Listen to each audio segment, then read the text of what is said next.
And welcome back to Stop, Drop, and Roll! We are a group of friends turned found family who love ourselves some Dungeons and Dragons. My name is Daniel Kim.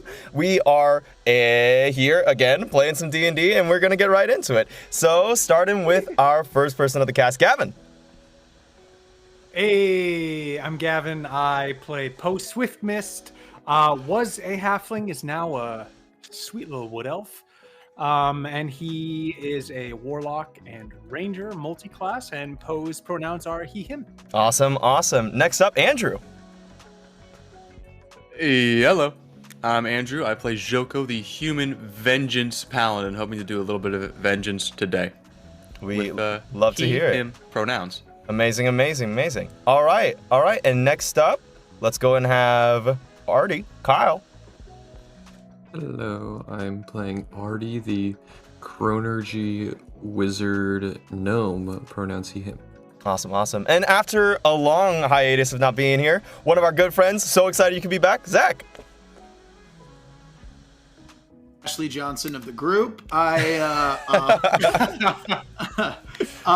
Being famous, doing amazing work, going on acting Zach. trips, yeah. Oh, thank you.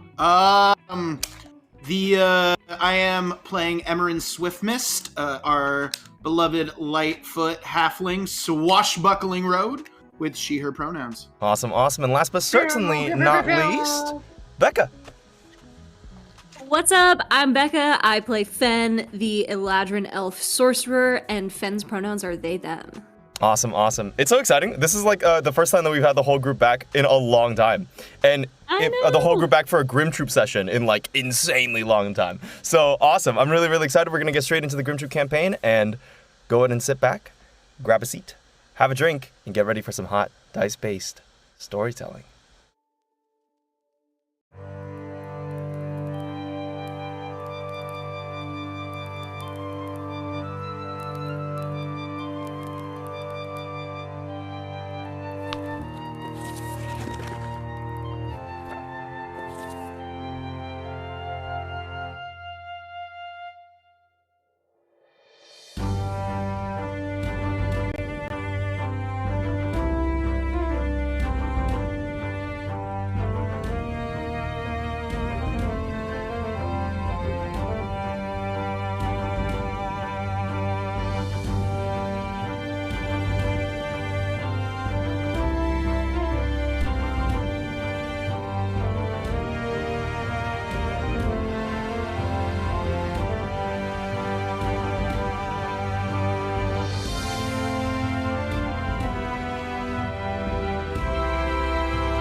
To 2. Oh, and welcome back. Last we left off. Yeah, you're right. Going, what a great way to celebrate our anniversary, huh?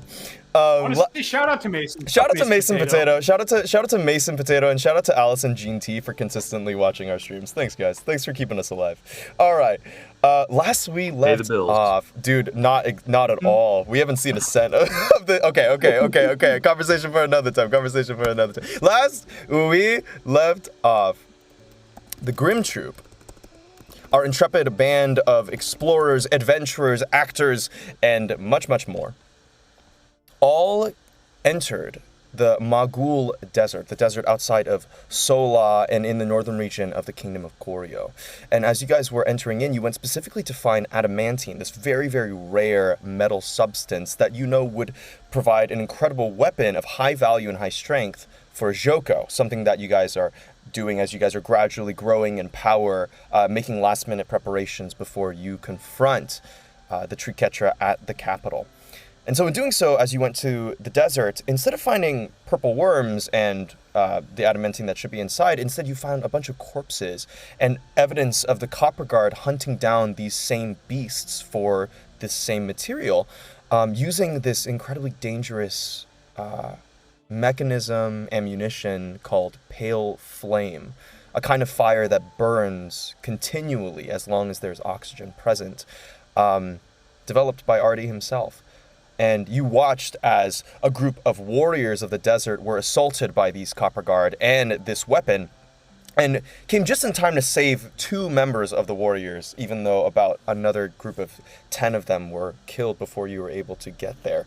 But as you did, you intervened, you saved their lives. Ayaka, the female general, who seemed to be only about 18 years old, and her friend, Jiwon, the 2 of them thanking you for your help, and also a little bit interesting in their personality. Ayata seems a bit hot-headed, and definitely something has brewed under the surface for her and for the reasons why she is the way she is. But you all, but deciding that partnering with these people against the Copper Guard was better than just doing it yourself, you decided to accompany them back to their village. Artie, you teleported everyone over to the village, but you forgot to bring the worm with you, because you forgot that you also had to bring along Poe's sister. So, in doing so, the worm was left behind. Ayata was incredibly furious as she did not have her companion and her mount. And so the party has decided to split up, with Fen and Joko going in with Jiwon to meet the members of the tribe and supposedly the village elder, and Artie, Emran, and Poe accompanying Ayata back into the desert to find her worm. And with that, that is where we bring in our story today.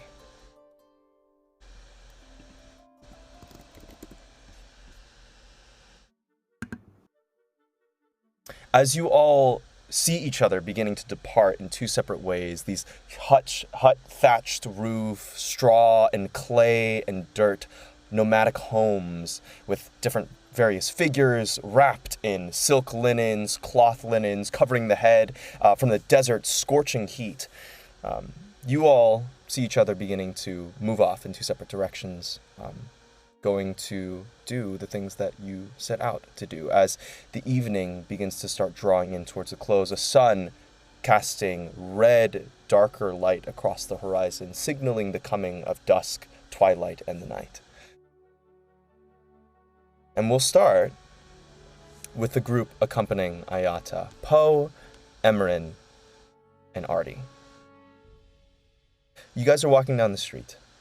This, mostly unpaved at all. It seems to be a kind of pressed down by the hooves of horses and camel and people.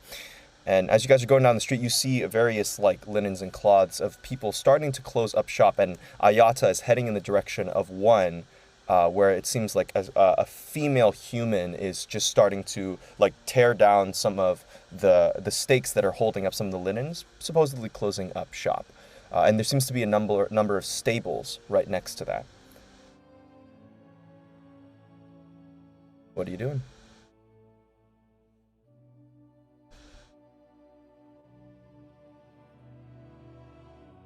You're muted, Gavin. I can hear him talking from the other room. Well, my gosh, I had a beautiful soliloquy going just now. You really missed something. To be phenomenal. or not to be? Alas, poor Yorick, I knew him well. Ayata, hey, sorry. Yes? Is this normal? Everyone setting down shop, or is this for the sandstorm that's coming? Is it a bad idea for us to head back out there if there's a storm coming?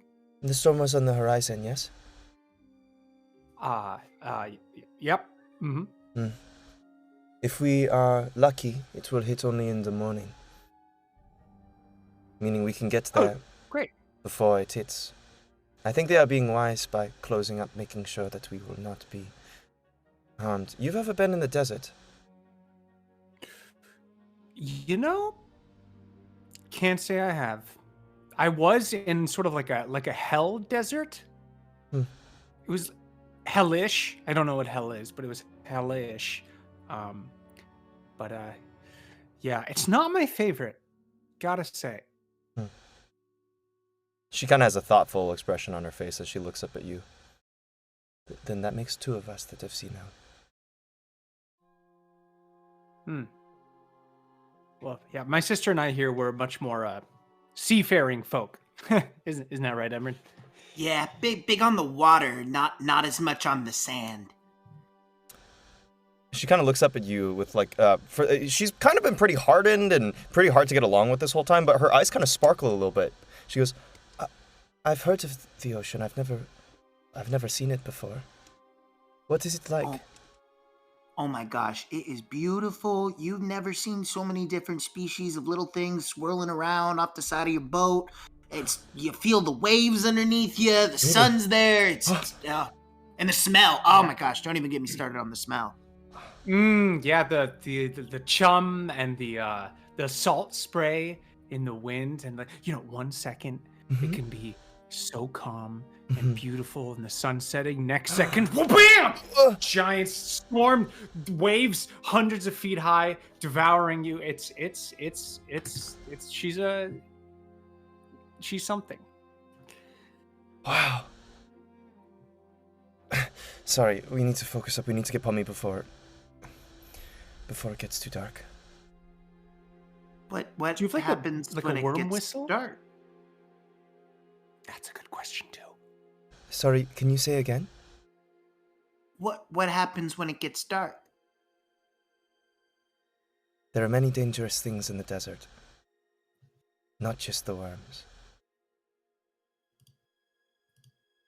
Like a big old hairy monster, or like Well, if you want me to list them off, there are the bullets, the worms themselves, the insect hordes,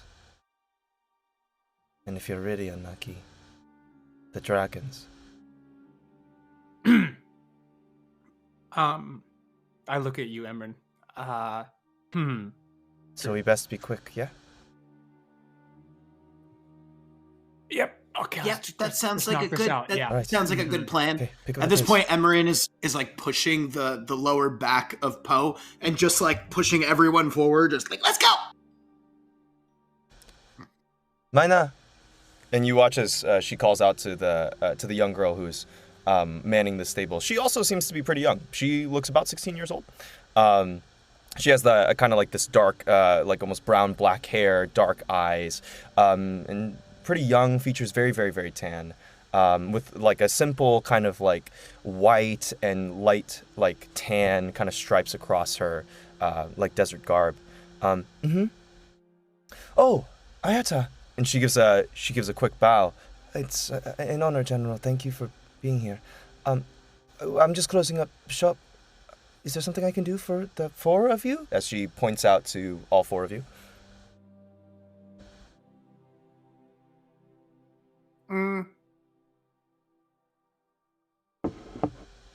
2 horses, your fastest.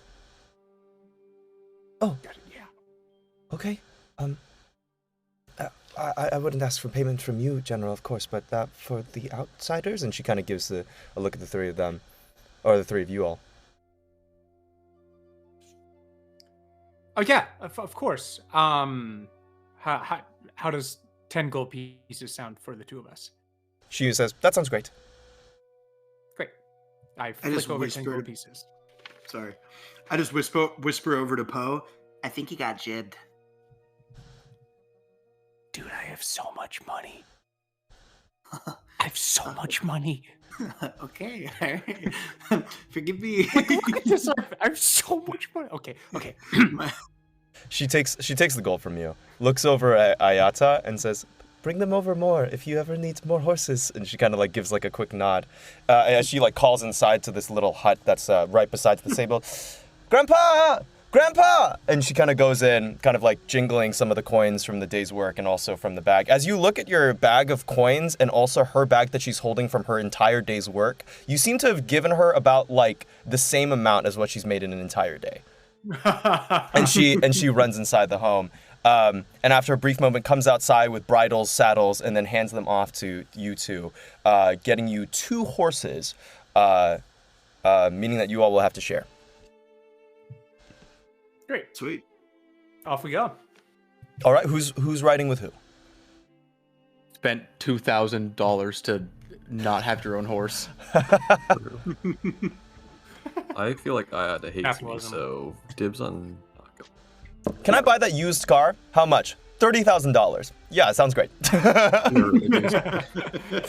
I just don't want to go with Ayada because I feel like she hates me. So Okay, so you're not gonna go with Ayata, okay? But I'll How does go with- Ayatsa feel about me at this point? Oh, sorry. Go ahead. No, yeah. I'll go with Kyle or with Artie, and you can go with Ayata. Sounds good. You all hitch the horses, and there were camels for sale as well, but it seems the horses are traveling faster, and so with the horses begin running along the desert sand across into the night, the direction that you guys were coming from after the teleport. And as you guys all dash off into the sands, that is where we're going to switch over to Joko and Fen. As you all are with G1 entering into this small town. It doesn't seem to be more than like a population of like 100, possibly. I want the 2 of you to make perception checks as you guys enter the town.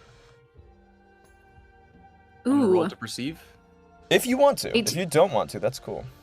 I perceive a 17. You perceive a 17? Yeah, I perceive an 18 plus 5. Whoa! That's amazing. A 23. Nice. That's amazing. What do Hawkeyes. they perceive? So, the 2 of you get this almost right away as you're accompanying G1 deeper into the town, and you hear the clops of the horse hooves kind of in the distance as your friends vanish into the desert. But you do see, as you all are kind of walking along the paths, there are... It's initially something that isn't obvious to you, but it slowly kind of comes together in focus. As you're looking up, you can't see anyone over the age of like 18. Almost everyone you're passing by, and you don't notice it until a bit later, but you see children and young teenagers closing up shop. You see like slightly younger like babies kind of holding things on their heads, and you see elderly people, but you don't see any adults. Say, Juwon, where are all of the... Forgive me, the grown-ups? Jiwon kind of looks down and to the side. They are not here with us. And he kind of picks up his pace quickly. Sorry, and Fen picks up their pace too to kind of, like, stay in line with him. Is that because of the Copper Guard? More than that, it is the weapon they used, but I don't want to think on it anymore, not on what I've seen, if you don't mind. Yeah, no, right. Sorry. Fen, like, looks over at Joko. It has Whoa. not been a very good couple of months for us. Got it. You know, they used Well- to trade with us. We used to be partners of sorts, trading gems and goods and even the metal they seek. Adamantine. Right. But now? And his face darkens. Now they no longer trade. I mean, I'm no stranger to that. One day they're nice, they're amicable, they want to be your partner until they realize that they can overpower you, and then it's not a discussion anymore. They set the prices. And then they stop setting prices. Well, I imagine that everybody has got to be pretty angry, right? Our town is... I wish we could have seen it in better days. We are, divided now. Divided how? Many of us want to fight. To take back what is ours, our land and our people. But, for some of us, some people think differently. They want to leave. It's a long conversation. Maybe I can't really. I don't know how to say it well. Maybe if you meet the elder, she can tell you better than I can. Yeah, that would be great. Yeah. So, where are we gonna sleep tonight? We can provide things for you if that need be. You can sleep in mine and Ayata's home. Right. Joko, do you mind if I talk to you for a second? Yeah. No, of course. Here, let me. G1 kind of like goes around. I will ask around for accommodations, and then I will. I'll meet you here in just a bit. Oh, Sure. right. Yeah. Oh, by the way, money is not an object, and Fen like reaches into their bag and just pulls out a handful and shows G1 a handful of like mixed money, like some gold pieces, some platinum pieces, gems, etc. Like, Joko shoots them a look. G1 immediately like looks at you. No. I cannot take money from you. You saved my life earlier today. No. This is not the way that our people do this. You have done good for me, and I will do good for you. We are all one. great. Sorry. No, do not apologize. I'm just telling you the way that we are. Right. Joko I'll and be Fen back. like gestures over. Great, sounds good. Joko will follow Fen into like a secluded area. Listen, I'm not trying to say that we should try to make people who don't want to fight, but I feel like it would be to our advantage to try to convince some of these people to join us tomorrow, don't you think? Well, obviously, yeah. The more we have on our side, the better we chance we have of winning. Of course, we're gonna convince them to fight. Right. I'm just sort of like wondering, what do you think? Sorry, it's kind of weird question.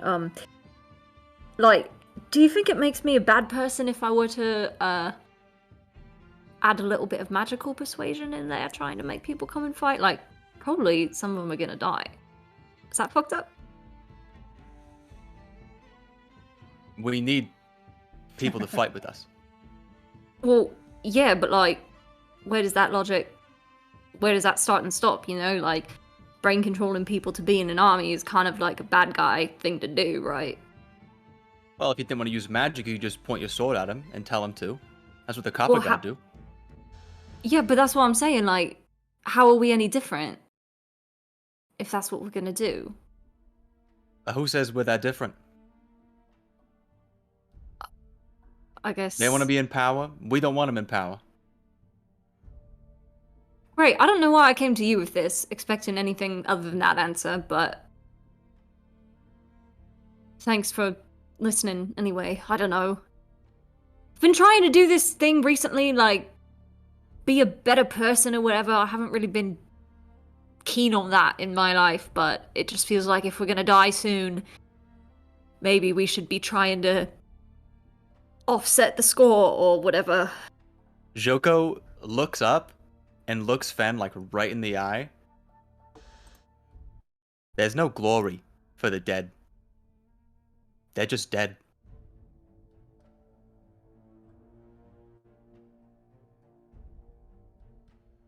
Ben nods slowly. All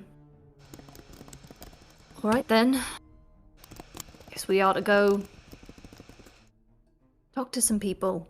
Yeah? Sure. You watch as G1 kind of runs back to the quarters. Yes, I think that Ayata's in my home will be all right for you. I've set out as much as I can for all of you. It's going to be a bit tight, but I think it will be okay. I actually cannot. I will have to introduce you to the elder and then leave immediately. There are people who need me at the clinic, but I hope to see you soon. This way. Joko nods and follows him. Right. Yeah, same.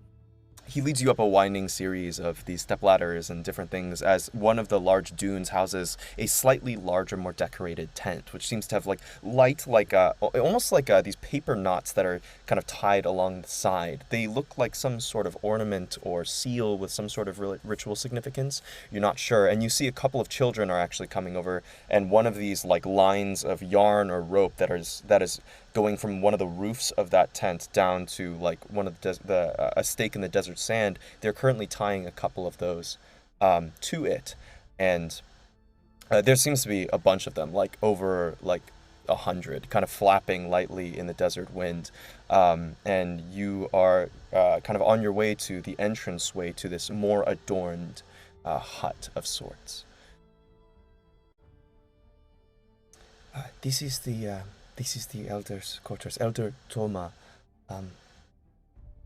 She's the matron and the chief for our village. And bows slightly. Of course. Here, let me let you know that you, or let her know that you're coming. And he kind of enters in really quickly. There is a small like curtain that kind of separates the outside from the inside, just linen. And as he leans in, Toma, Elder Toma, we have guests, outsiders. Let them in. You may go in. Ben brushes back the curtain and steps cautiously into the room. Joko follows him. It's pretty dark. It's a relatively dark interior, small interior hut, maybe no more than about 15 feet on all sides. Rather small, and sitting on what looks to be like a chair or small little like divot in the floor, covered in like with a simple rug, but seemingly to be made out of dirt and clay, is just a small chair throne, and seated on it is this old human woman. She is like just tiny, maybe 4 foot, like 10, hunched over with a small cane that seems to be carved out of a kind of wood, gnarled and stumped, held in front of her, wrinkles so deep that you're not even sure you can see her eyes through it, but with a lot of smile lines and crinkles around her eyes and her mouth. White hair that's pulled tight into like a small little bun or ponytail you can't quite see from here, and she's lowly lit from a series of small lamps that are kind of dotted around the room. And Chiwan bows. He actually bows a little differently than you're used to. He gets down to the ground on both knees and kind of prostrates himself, and then she nods and he kind of comes up to seated position as he's kind of kneeling, seated on the ground.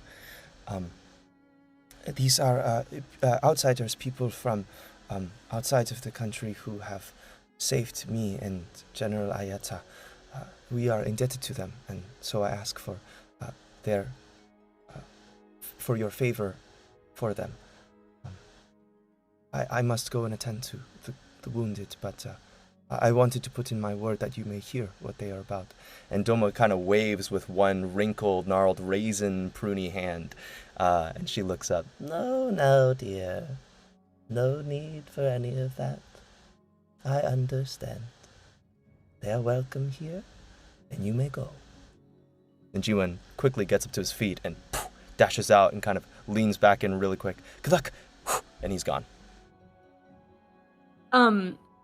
As she says that, a tiny little chill runs down Fenn's spine as this old woman's voice sounds so similar to another old woman's voice that Fenn is just a little bit spooked by. If she starts speaking in rhyming couplets, something's about to go down. Pull off the mask. This is a little sus. I'm sorry, Dan. There's a bit of silence as the flames kind of flicker, the desert wind howling outside, as you all are seated, or standing, however you'd like to be. Well, speak up. I don't have all Hello. day, I'm about to die. I'm an old woman. Well, hey, that probably makes two of us. Not because I'm old, but, this big war sort of looming on the horizon. I guess you're right. Any of us could keel over at any moment. So might as well live as we can. What are you doing here? Right. Well, you see, we're not from here.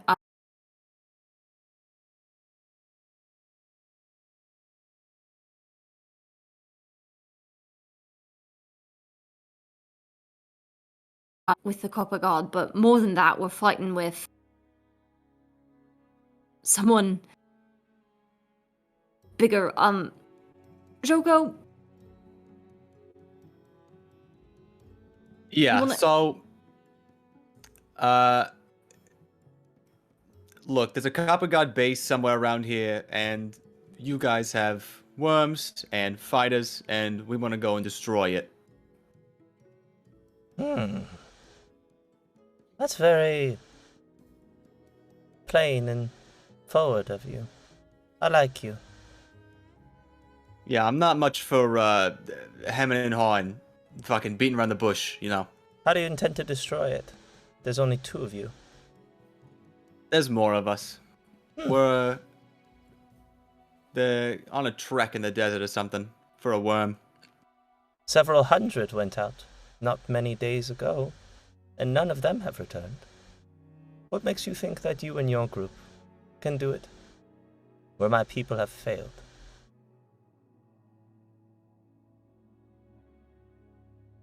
Ben looks at Joko. Done it before. Really? Yeah. Except this one wasn't just a bunch of buildings sitting on the ground. It was an island floating in the sky. It was crawling with Copper God. We broke down their front door, and we blasted that fucking island out of the sky. And it rained down all over Solar. She widens her eyes so that you can now see a pair of gray pupils glinting from beneath her wrinkles and her age. Surely not. You're the Grim Troupe. Is that right? In the flesh. I never really agreed on that name. I always thought it was a bit much to have a name.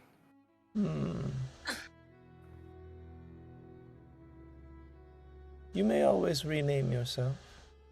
Names have power. And your name has certainly carried very far. Even my old ears have heard it, and I don't hear much these days. Well,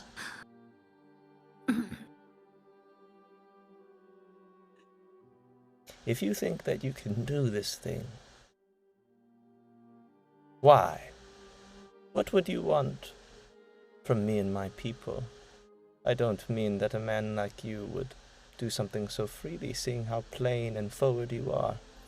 What do you want? Adamantium. Or adamantine, whatever it's called. We don't have Wolverine here, but we do have adamantine. What is that? No, I don't know either. I'm having an aneurysm. Oh, God. Adamantine, you say? We have a weapon that needs to be repaired with adamantine.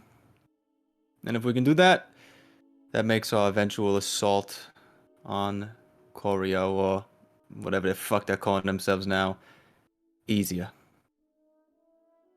So you're the same as those who take from us now, using our resources for weapons.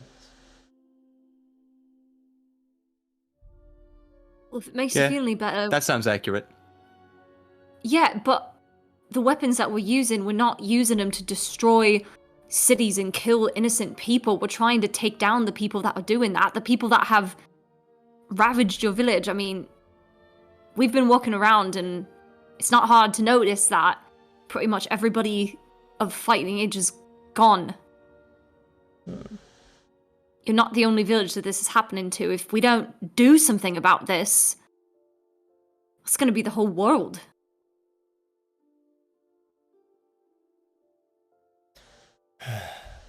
She lets out a large sigh that seems to shrink her in size even more than she already is. Humor an old lady, would you? I'm not very funny. I've heard that I am. But you think that the way that you fight does not matter as long as you fight for the right reasons? Is that correct?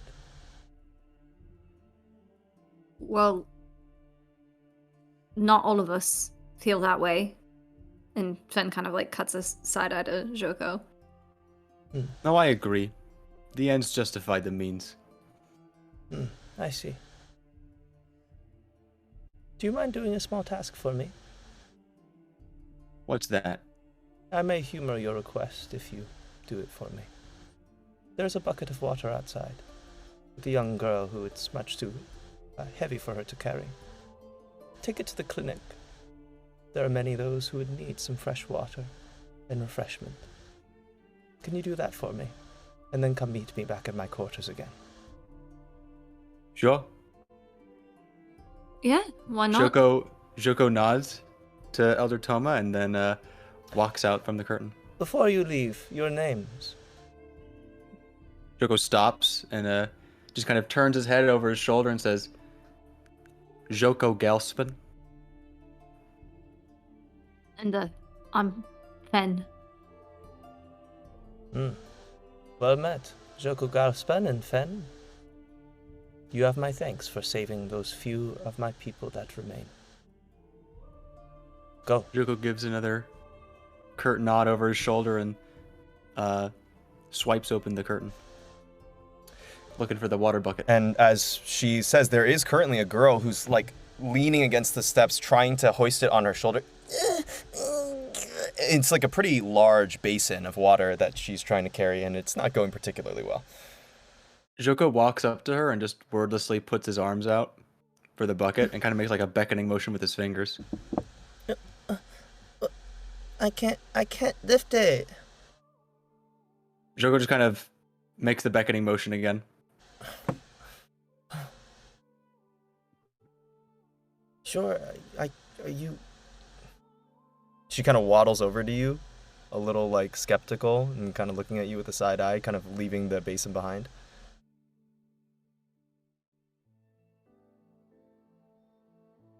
Joko is gonna walk over and pick the basin up, and then look at her and look at the girl and say, "Where's this going?" To the clinic? Yeah, where's that? She points, and you see not a hut, a linen tent set up at one of the other edges of town. Joko will head over that way. All right. Trying not to spill at all. Sounds good. Fen, do you do so Um, as well?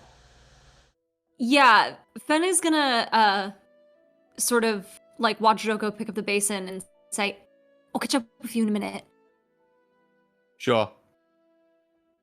And Fen kneels down in front of the little girl, and they sort of like tuck their hair behind their ears so that their face is visible, and they say, "What's your name?"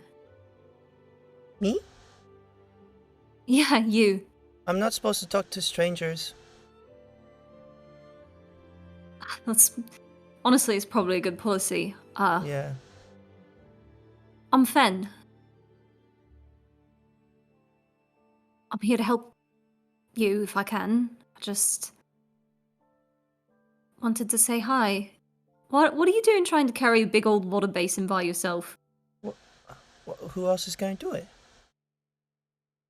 I don't know, don't you have someone that can help you with it? Well, Ayata usually helps me, but she's a little busy right now. And, the other kids are going to sleep probably. I'm, you know, I'm not very strong, but I have to help. All the other kids are doing it. So I need to be strong like them. Well, you seem very strong to me. She smiles. Hannah. It's nice to meet you, Hannah. Do you live around here? Mhm. She points over You're where right, there's a small like red dyed like hut over on in one of the corners of the town. Right, well, you better run along home. I think there's a storm on the horizon. I know. I saw it. You be safe. course You've you never did. been in a storm before because you're an outsider. So you be careful. Yeah, I will. All right. Okay. Bye-bye. And she kind of runs. She waddles down the steps of the pathway leading down from Elder Doma's hut. And As then time I'll goes run by, and catch up with Joe. you do catch up with Joko. Entering into the clinic as you see the hut, and inside, even from outside actually, you hear these collection of moans and groans, like deep anguish kind of emanating from these tents, and you smell just this awful scent from inside. It's like something rotting and like the remnants of like burnt coals.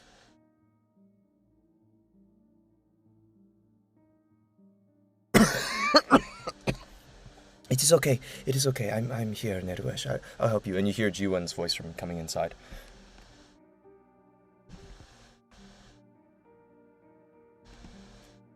Oh, we've got water for you here. Huh? You're both entering into the tent? Mm-hmm. Okay. As you do Or so, I am at least. yeah, you see as you're carrying the basin in, there are a bunch of stretchers all along the outside of this tent, or along the inside of this tent, of which G1 is at one at this like this slightly green tinged skin half orc's bed, and you like recoil at the sight of this man for a second. The first adult that you've seen, his leg is gone. First of all, he has his pants wrapped around a stump of a right leg, and he has these horrible burns running up all the side of his right side, all the way to his face, and his right eye seems to be permanently shut, and he is currently in the midst of a coughing fit. Oh, G1, that's all right. That's all right. Just some water will do.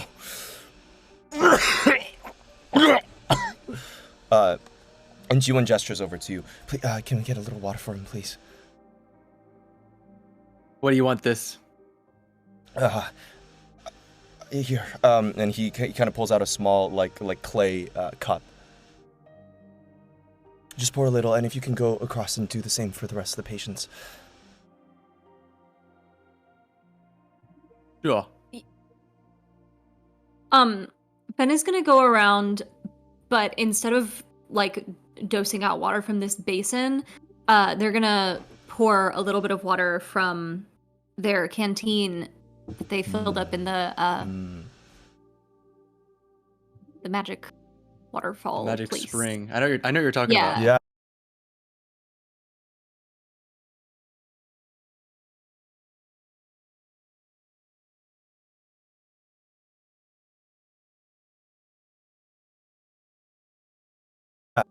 Yeah, I'll do that. Okay. You give enough for small sips for people. As you go around and do that, starting with Neruesh, you do pour it, and you watch as G1 kind of like tips the cup back to let Neruesh drink just a little, and some of it dribbles down his chin because he doesn't seem to be able to swallow very well. But for the first time, you actually watch as his body goes less rigid. He actually takes a fuller breath.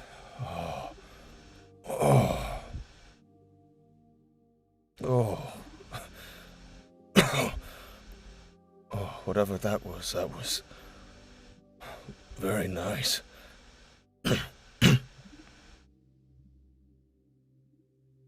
And gives him a little nod.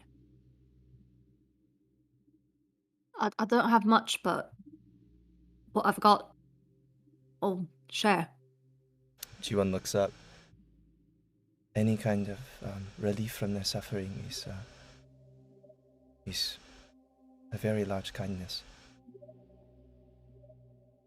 He walks you as you both start doling it out, and he helps you dole out the water and the water from your canteen as well. Your canteen is now empty, Fen. But as you do so, as you go throughout the entire tent, the story is much the same. There are horrible burns, and all of these are adults. And there's maybe only 12 of them in this tent. Some are on the verge of dying. Some seem to be a little bit better. But all have been horribly disfigured by this flame.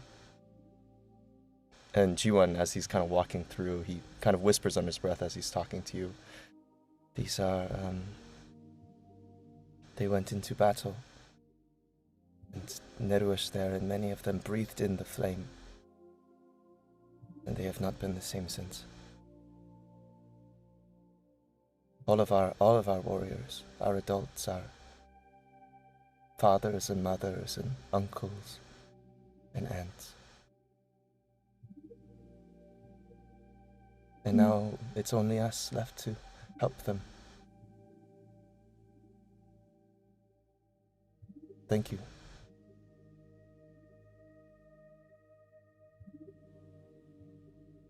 Gonna do our best to put a stop to this. I hope so. No one should. It's not natural. It's. I'm sorry. It's okay. Inwar people will do whatever it is to win. All right, well, Shoko, we should get back. Shuko nods. Let's go. Catch up with you. Are you gonna stay Thanks. here? No. I was telling Jiwon we'll catch up with you later. Oh, okay. Thank you. And he kind of goes back as he tends to some of the others who begin coughing or who begin waking up. And we'll cut over to Poe, Emran, and Artie, as you guys are now riding through the desert. Deep within the night, kind of fully setting in now, as you guys have traveled for the better part of, seems to be an hour, and you seem to be, like, probably getting close.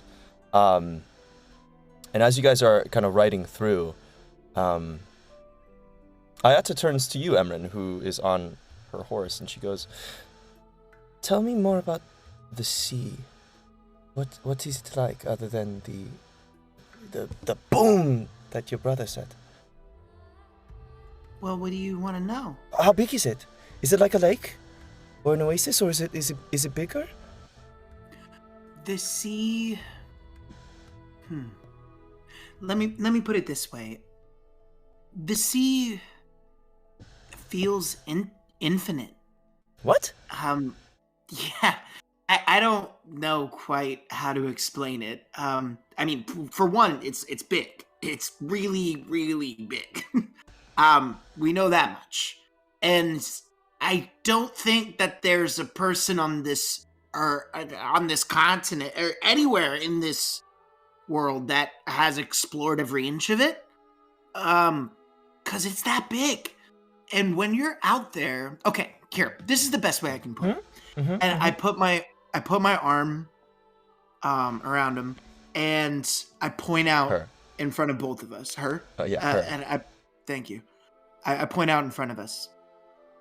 So you see out there, squint your eyes. Mm-hmm. You see where the horizon starts to become a thin line. It's very dark, but you mean where the sandstorm is now? Yes. You know, when you look out on the sea, you don't see a sandstorm like that. You don't see any end. And it's something that you always find something new, and it always feels like it goes on forever. And when you dive into it, there's parts of it that are 10 feet low where you can see the bottom, and then there's parts that we've had to battle sea monsters, and I thought I felt like I was 200, 300 feet below, and there's caves under there, and caverns, and so it's like the desert.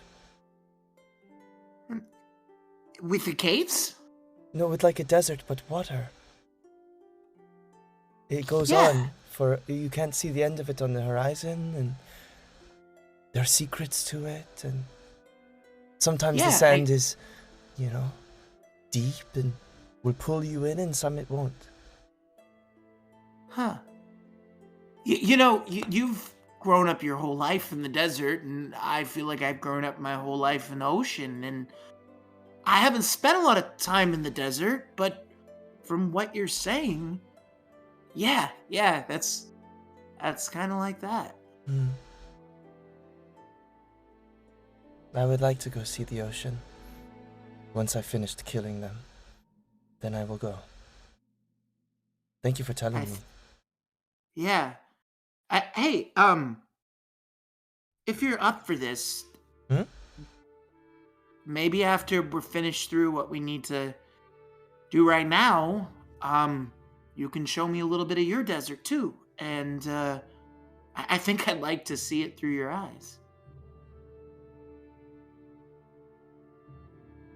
That would be nice. But not until we've finished. Yeah. Once we've killed them, once we've driven them out of our land, once we've destroyed them the way they've destroyed us, then and only then will I show you my desert. Because it won't be my desert as long as they're alive. Well, then let's get those fuckers. All right. She suddenly tenses a little bit. Go and make a perception check, all three of you. Don't mind if I do. Big 5. Big 5. Artie, you're thinking about what you're thinking about, whatever that is, but it ain't the desert right now. I got a nasty 15. Nasty 15, okay. And Emran? It's good to be back, guys, because I got a nice little 27. Oh my God! Damn! All right. Rogues, man, rogues. All right. Yeah. Emran, you catch onto it first, almost as soon as Ayata does when she stiffens. There's a smell. It isn't the desert.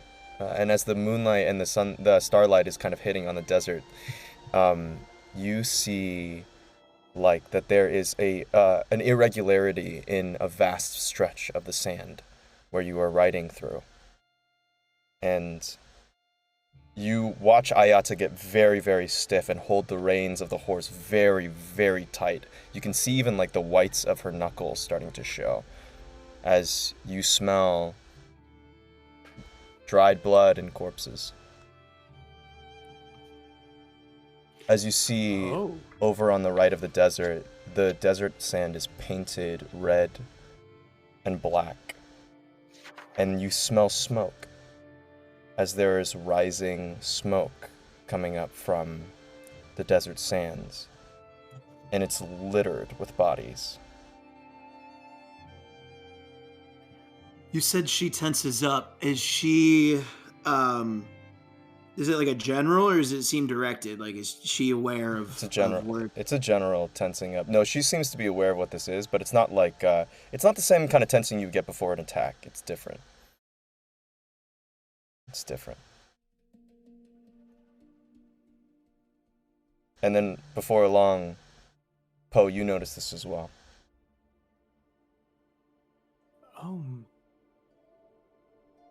What happened here? I want to dismount from the horse and look over some of the bodies as we're getting close. Okay. Just like a cursory glance. Ayata kind of looks down and curses, and she slows down the trot of her horse to match pace. Go to make a perception or investigation check, Poe, depending on how close you get. Your choice. And Emmerich? And Daniel, sorry, could you clarify something for me? Of course. In the beginning, right after we rolled, what was it that you said I was seeing on the sand before you explained the smell and the display we were witnessing? You see irregularities, meaning you see, instead of smooth sand dunes, you see bodies piled on top of one another. Okay. Smoke rising from the sand. Banners, smoke, and flame. Okay.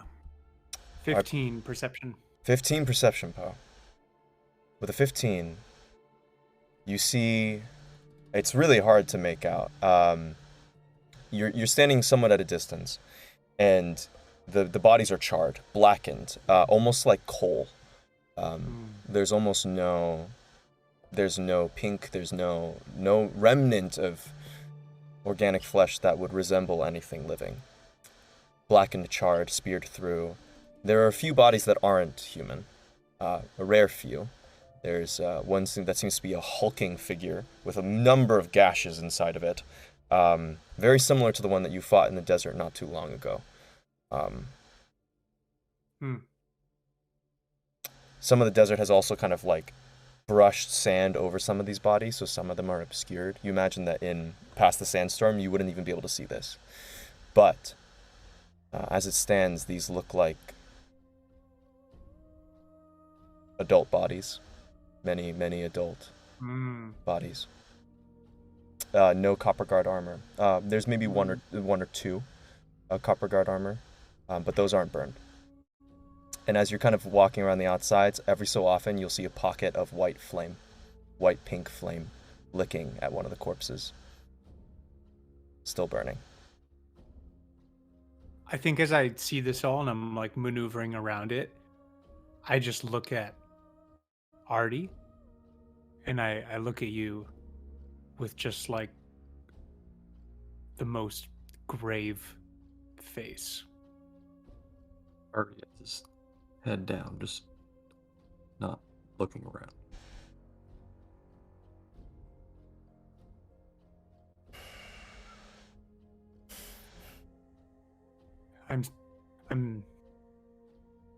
I'm sorry for your loss, Ayata. This is Don't monumental. Apologize. Don't. You see that her teeth are grit, and there is a wetness in her eyes. It's okay to acknowledge your loss. This is immense. I couldn't process this if these were my people.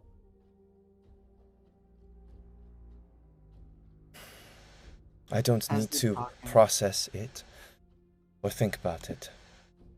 All I must do is avenge what has been done here. Yeah, I understand that feeling. the way they war. It's so beyond horrible, I don't have words for it. They do not care how they war, but they kill and they slaughter us. Even though we're human. And the weapons they use. I don't know what kind of monster would make a weapon like this, but I would never forgive them for doing this to other living creatures.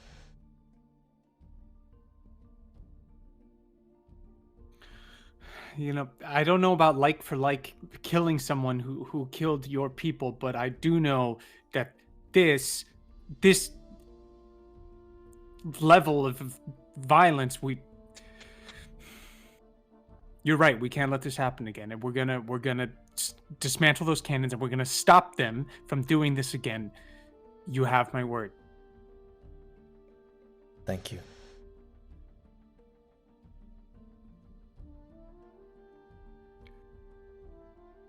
She goes quiet as you all begin traversing through. Is there anything you'd like to do? Sorry, Emran. No, it's okay. Meanwhile, I've just had my hand kind of resting on Ayana's back, and I want to break off from us talking and kind of walk off, not too far from the group or anything, but just walk off a little bit on my own. And you said there were some banners that I was seeing. I just kind of want to examine those and then just get a closer look at the bodies myself too to see if anything stands out. Sure, if you'd like to make an investigation check or perception check, you absolutely can. Yeah.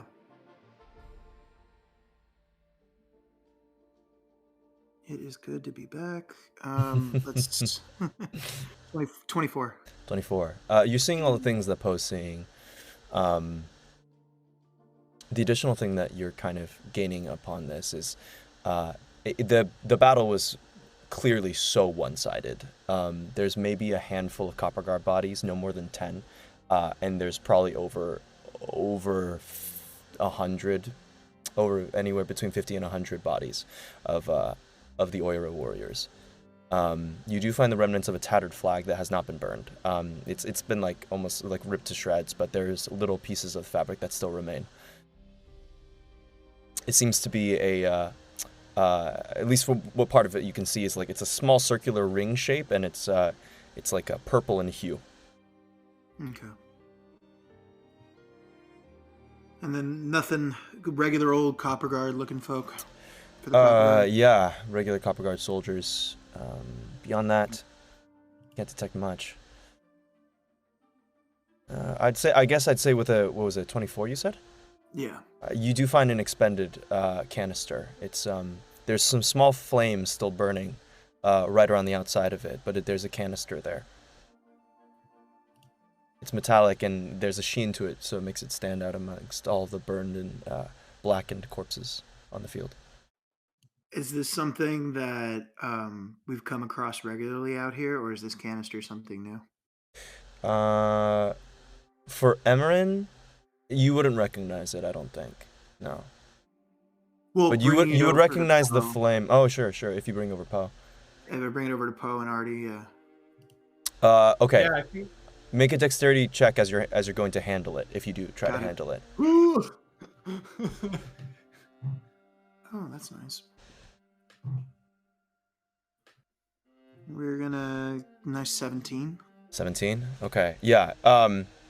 As you go to pick it up, it is blazing hot. It's like you put metal in a furnace, but it's not glowing at all. So you had no idea. But it's still hot. And as you're looking at this battle like has to be like a while ago. You know. There's parts of the desert that have started to cover it up with sand. Wow. But it's still burning. And so you actually have to like kick some sand over it in order to cool it down, and like wrap some cloth around your hands in order to grab it. You end up not burning yourself, which is good. And you're able to take the canister back. Understood. Okay. So I walk back to the group with the canister in hand. Hey, so it seems like this battle happened some time ago, but this canister is still hot. It's got that same flame emanating off it. We're seeing a lot of around here. I go to hand it to Artie. If Artie, Yeah, do you we've want to seen it take a look before. at this? We don't need to. Just come on, let's get back. I don't. Okay. All right, I toss it aside and then. All right, sounds good. It's getting dark. Let's hurry up.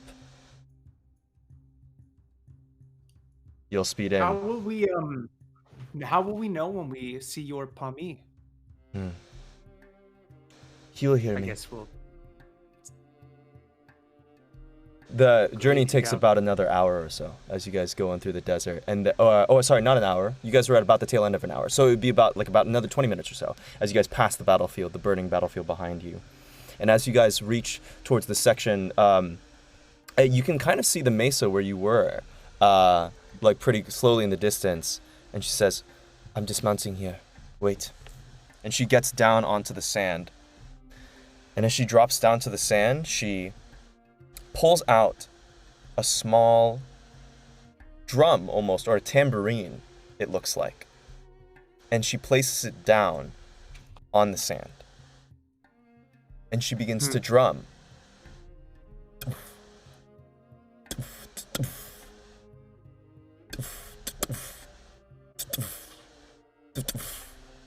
And you watch her begin to drum on the sand with this rhythmic pattern.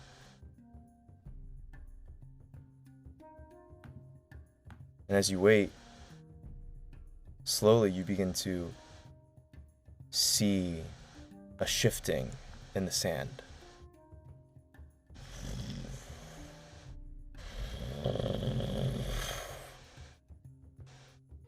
Until before long, breaching the surface, you see her worm.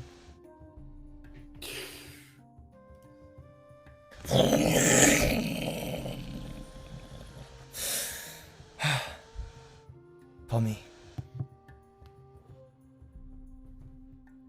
The horses kind of whinny back in fear. This huge worm, maybe like a good, like its mouth like a good 20 feet across. This massive thing kind of like just shifting sand and earth around and surfacing before you. And she looks over at the three of you. Hey. Whoa, I mean, Oh, yeah, okay, yeah. She runs over and gives it a huge hug on the side of its carapace. Her like body not even like getting to the size of one of its like the plates of its chitinous body like on its side, but giving it a big hug. I'm sorry that I left you behind.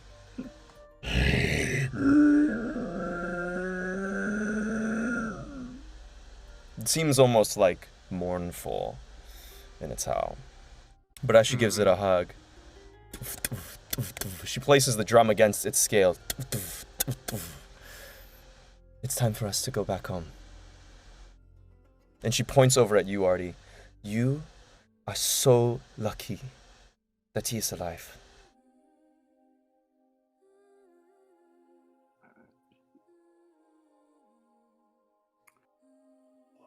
He's just silent, head down.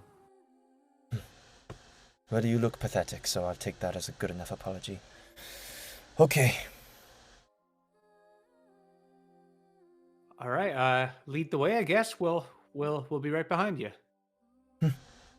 What do you mean? She whistles up, and the worm coasts right on the side next to the horses kind of whinnying a little uncomfortably. And she, like, grabs some of the scales and begins to climb up onto its back. Aren't you going to ride on top with me? Can I join? Mm-hmm. Cameron just springs on top. She waves up. Excited as can be. I'll take the horses back, if you guys don't mind. Yeah. Okay. Okay, I'm coming. And I hop on too. I just kind of want to stare at Artie for a second, just not really saying anything, not trying to get Artie's attention, just noticing, you know? I'm just hitching the two horses together, that way I can ride them in tandem on the way back. Totally. Sounds good. I'll say without an animal handling check, you're totally fine. All right. Be safe in the desert. And you know the way back? Yeah, I'll be fine. Okay. Now we have Bummy. She gives him a firm old, like, double clap on the side of his carapace. Now we can definitely kill them. Come on. Oh. She raises up her linen hood and begins to cover her eyes and her face. You're going to want to cover up your eyes and your mouth. Oh. Okay. I use the same cloth that I was using for the canister. Hold on tight. And she grips her fingers underneath and kicks the worm, and the worm dives into the sand and boom, begins like rocketing at like a crazy pace. The sand like drifting out from the side, like wakes from a boat as you guys rocket all the way towards Oira village. Leaving only you, Wait, Artie. are we half on the surface, or are we? You guys are half on the surface right now. Okay. I was like, whoa. But sand is like kind of flying in your face, flying on the sides of the worm. It's crazy. A lot of it going in its mouth.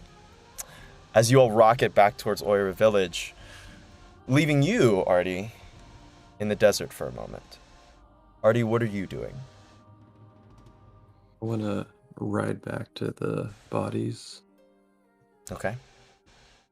And when I get there, just demount the horse, get on my knees, and just start bawling my eyes out. Just tears streaming with the flames all around me.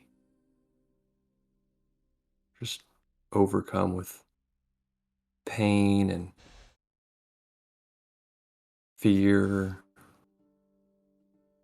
regret. And as you kneel there, hot tears hitting the sands, as you alone stand in the midst of the flaming battlefield. That's where we're going to take our first break. We'll see you guys in 10 minutes. Yee. See ya. See you then. See you soon. And we're back. All right. As you all return back to the village, skipping forward in time, if you guys, should you desire to, you guys can stay with Chiwon and Ayata for the evening, if you'd like. You guys all have kind of come back. The only thing is, Fen and Joko, you have not gone and seen the Elder yet. That's up to you guys when and where you want to do that, whether that be this evening or later. I think that we were sort of heading that way. Okay. That's what I thought too. When Sounds good. You guys would like to pick it up there. The medic tent. Perfect. I'll say that by the time that you guys are back from that, the rest of you will join in. All right, sounds good. So as you guys have now finished coming back from the clinics, having seen kind of the consequences of how the Copper Guard have warred against this people, you go back up the stairs towards that tent, and there inside is Elder Doma again. As you can now, as you're walking back, the stars are pretty clear in the sky, and here in the desert, they are crystalline. They are like, you can see like the entire belt of stars above you, like a huge blanket. It's incredible. But as you step in, Elder Doma is waiting there for you.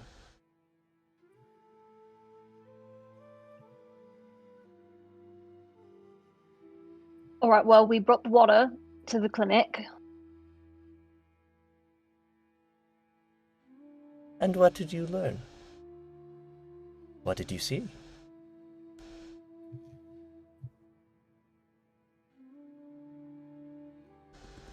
Saw that this war has been destructive for your people, and that the Copper Guard deserve to have their fucking asses kicked. Pardon my language.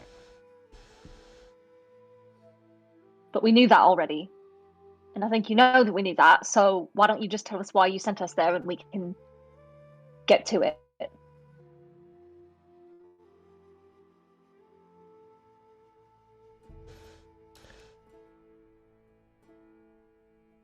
In what way is the worm different from us? Well, it's a fucking worm. Wrong.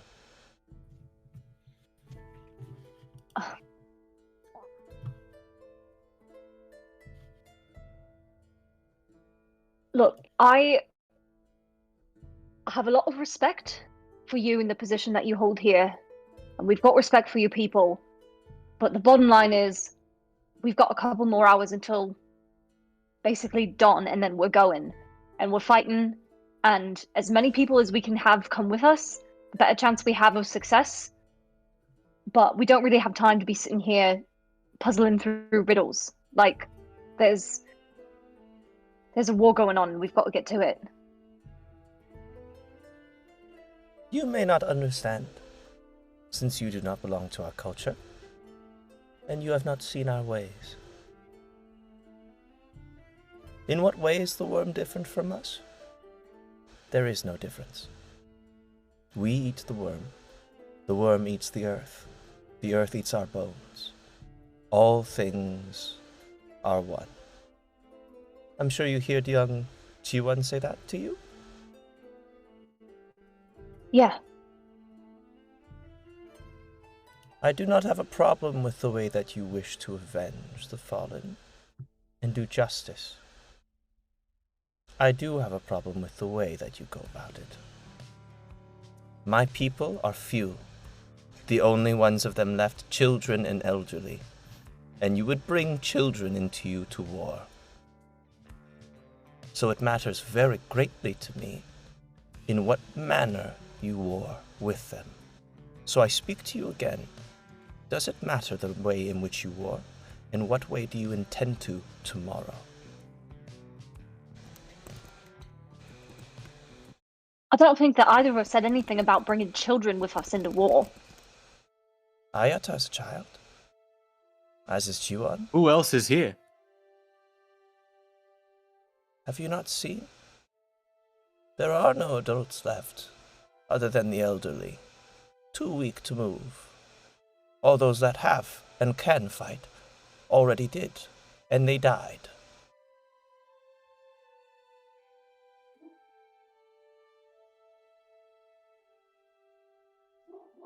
So the remainders are children. Many who wish to fight. Many who wish to stay.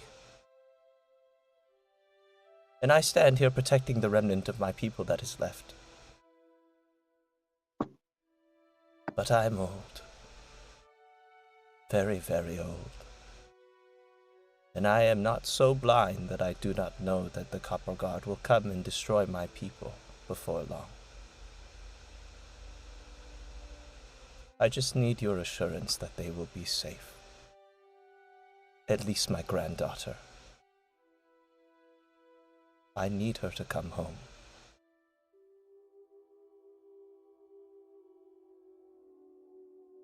Ben looks at Joko. Their jaws kind of set.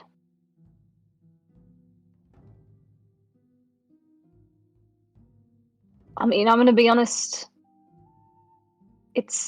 We can't promise you that anyone is gonna be safe. What we're doing isn't safe.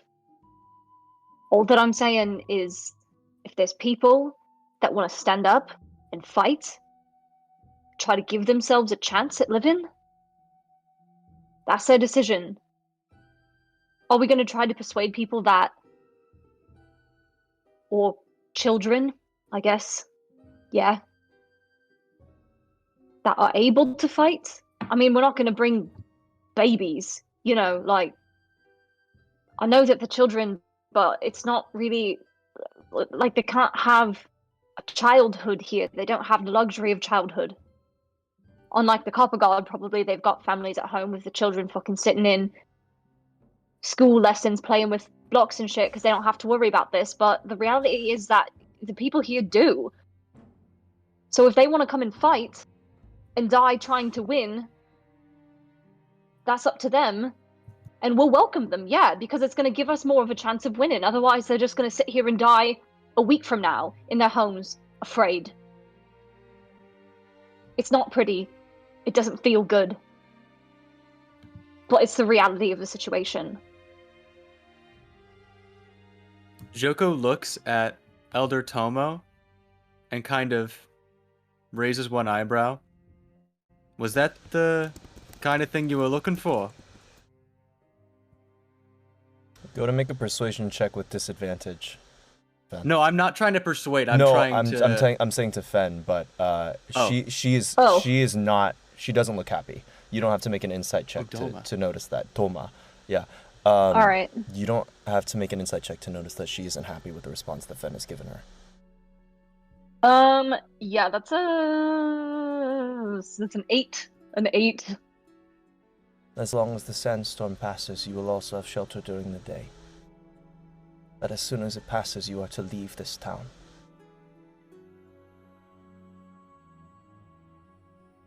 You will receive none of our help. Elder Doma. Yes.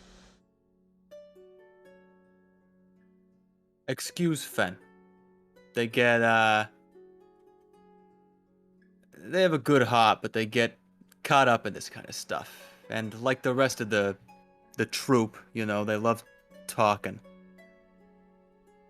Let me try and give you a more practical answer. Amuse me. The people we take with us, if you allow it, they're not going to be fodder. We're not going to send them in first and soften up the Kaffa God, make them waste their hellfire on them before we can come in and clean up. We fight alongside. It's what we've always done. We don't throw people away. And if I guess there is a difference between us and the Kaffa God, it's that. We have limited resources. And so, we're more careful of them.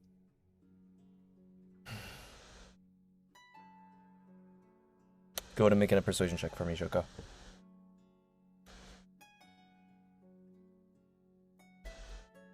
$16. Her brows furrow as she looks down.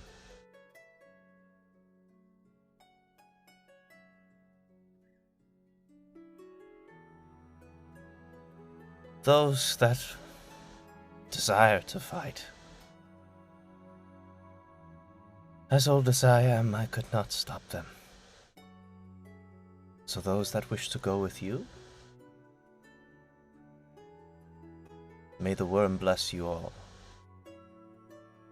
But you must promise me one thing, Joko Gauspan. What's that? You will do your utmost to try and bring back Ayata alive.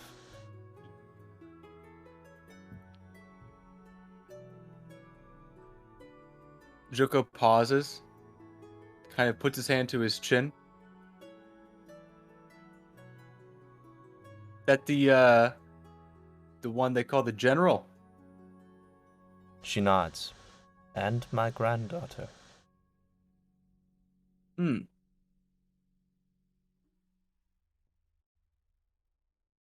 Yeah. Sure. I'll keep her next to me. Very well. Get good rest. I'm sure many would open their homes for people like you who have saved them. And get good rest. There is a storm coming.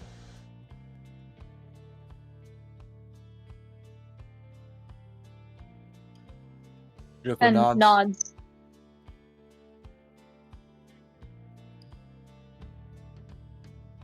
And you exit Elder Doma's chambers? Yes. All right. Yeah.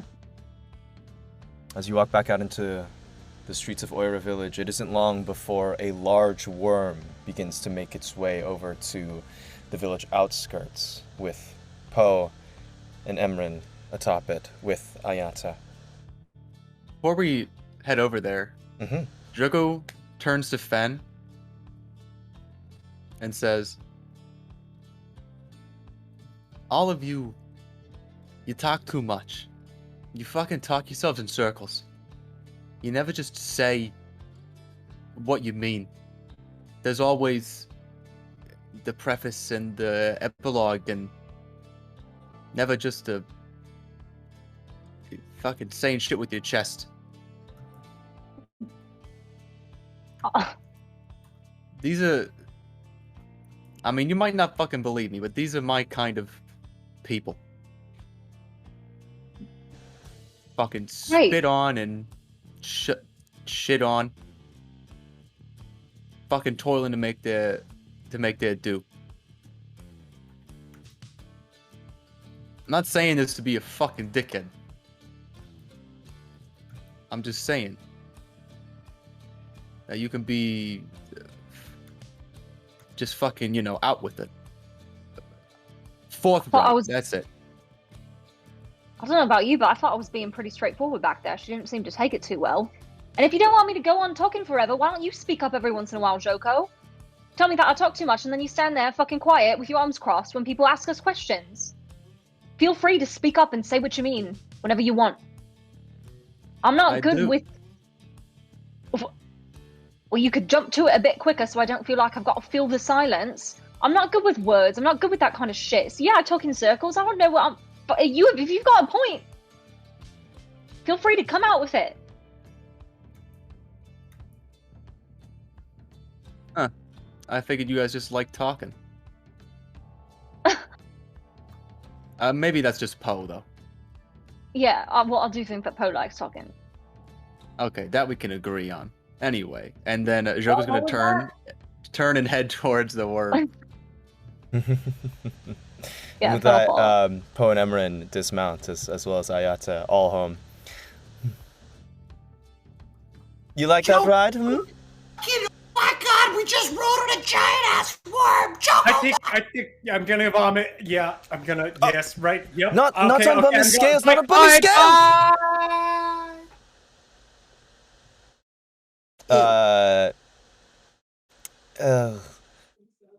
Ayata kind of kicks over the desert sand on top of the vomit. All right.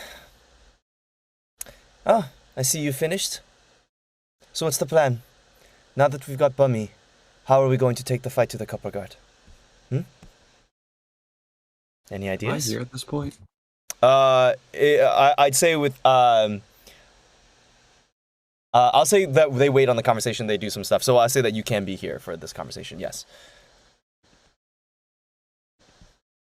We spoke to Elder Doma, and she said that whoever wants to come with us to fight the Copper God can come, and anybody who wants to stay can stay. Ayana, do your people have any kind of training? The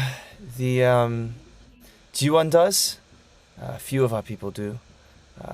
There are many of the older children who have been trained in warriorhood, many of whom are proper warriors in their own right, but their parents would not let them fight. So yes, there are.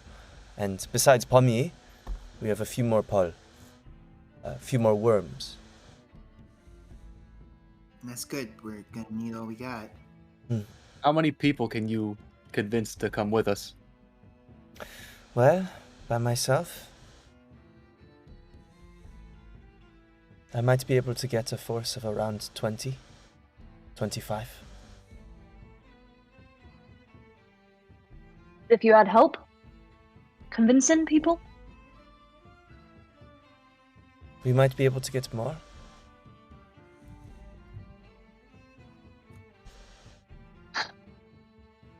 Alright, well, let's not waste time. Let's get to it.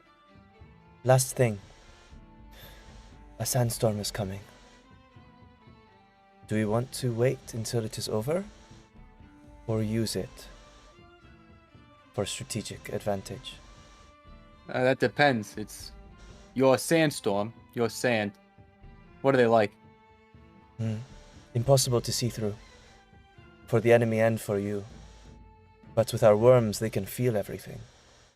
They do not need sight. As for you all, I don't know what your skills are. But if you can work in low visibility, then maybe it would be advantageous to you. Give you surprise. But if things go badly, we might get split up, not understand what we're doing. If things go well, maybe we don't no one gets hurt except them, you know? Or we do it after the sandstorm has passed, in full daylight or moonlight, where they would be able to see and have watch. Well, if we are considering the sandstorm idea, tell me what you guys think of this, okay? Here's what I see as the factors that we need to know walking in order to be able to, for something like that to work. A, we'd have to be able to communicate with each other somehow. There'd have to be some way that if we get split up or if somebody gets intersected and the fight starts somewhere else or something, we need some way to communicate with each other when we can't see each other. I don't know, maybe the worms have a way of communicating or... sorry, what, Artie? My telepathy. Artie, speak up. I can... What's the range on that? How far apart can we be if we get really fucking split up? I think it's pretty far. You just need to... There's no like limit on the range. It just only lasts for an hour, so we need to make a quick attack, I guess. Okay, and then And it only works for 8 of us. It only works for 8. Okay, and then how many of those pennants do we have again?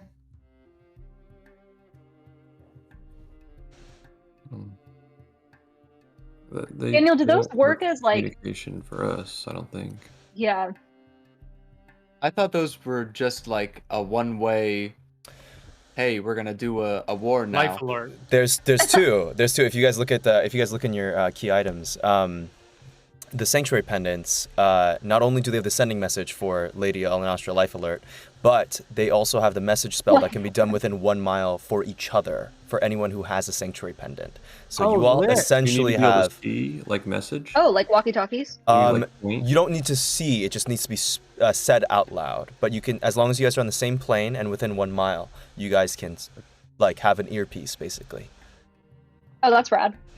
Okay, Nice. that's good to know. Mm-hmm. Okay, All right, Poe's we've got joining up options. in the group now. Okay, I heard the tail end of that, but yeah, let's use that sandstorm. I say we don't waste any time. I used a lot to get us here. How long does the sandstorm last? Well, based on where it was, it will probably be striking by early morning. Yeah. Okay, that's fine. What time is it If we now, go to Daniel? sleep now, we could sleep a long time. You said the sun was already down when we were commuting towards. So what time is it now? Right now it's late evening, so you guys are probably around like, I'd say 9:30, 10, right around there. You'd give your best estimation. And are we in daylight savings or? That doesn't exist on this continent, thank God. I'm just gonna grab some people and then we can rest up for the night and go in the morning. Hopefully with the storm. If not, it's okay. I think the storm is very important. Because the further away that they can see... I mean, once they can see us, we're probably in fucking cannon range. Yeah. Yeah, And Joke not was to right. mention, if we get the jump on them, for every one of us, that could mean 5 of their troops rather than it being 1-1. Right. Well, Well, let's and head to hopefully- sleep. Go ahead. Well, I Ben. think we first gotta tell everyone what we're doing and gather everyone together.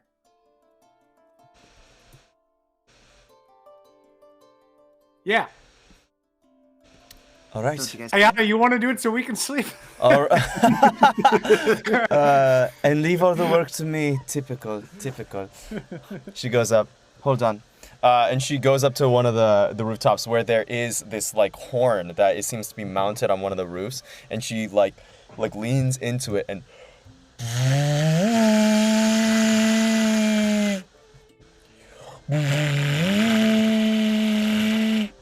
as she blows, several of like these like teenagers, older kids, even some younger kids, like all like dash out of their doors, and some of them have already drawn weapons. Some of them scimitars, some of them spears. All of them kind of like looking up over at Ayata, where this giant horn has blown, which has now gotten the attention of like a good portion of the village.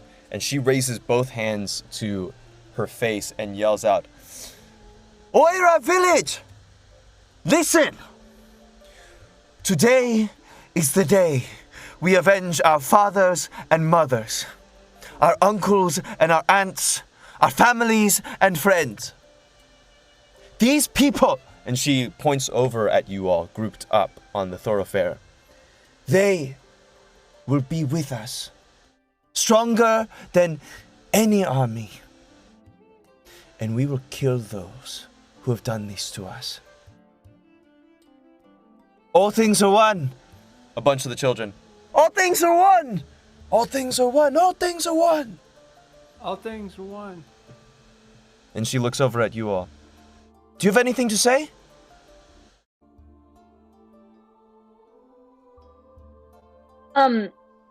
Fen steps up and looks out at the crowd. Joko shoots a glance at them. Fen meets your glance and walks up into the front of the crowd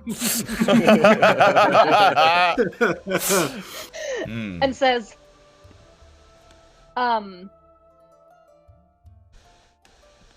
"You've all been attacked and beaten down by the Copper God, and you want to give everything that you've got to come with us and fight.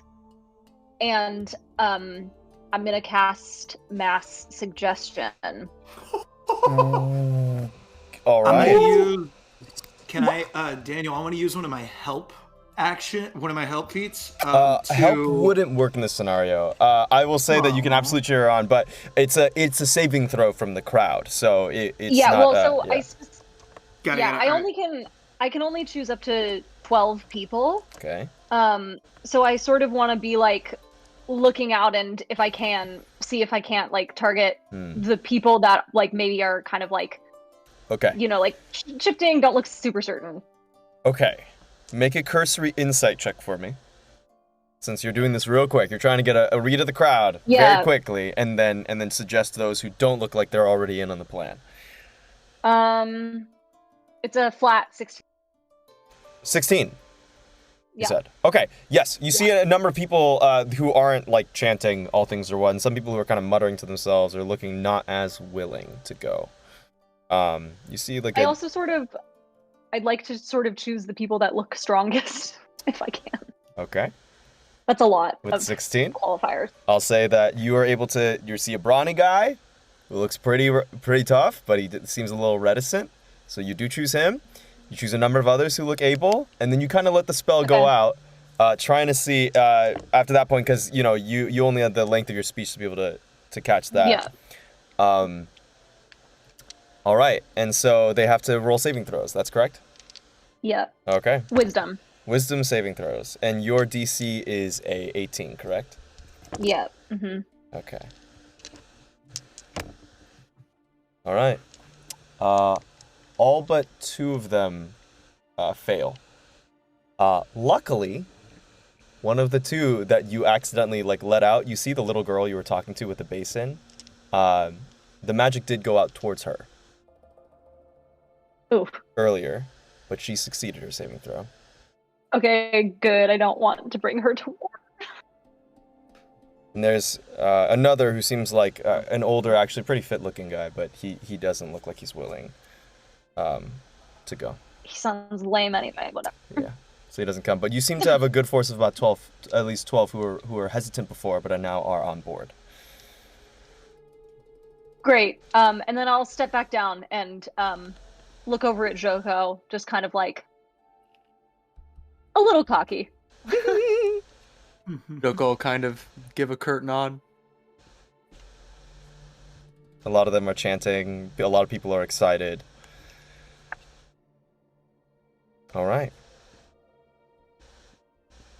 I just want to pull Poe aside real quick before bed. Sure. As a bunch of people are chanting in the crowd. Sure. Or if this is later, you can do this later too. Your choice. Yeah, I meant before bed, but Sounds it's good. fine. Sounds good. Poe, Yeah. remember when I killed you? Yeah, Artie, I remember that. Why didn't you hate me?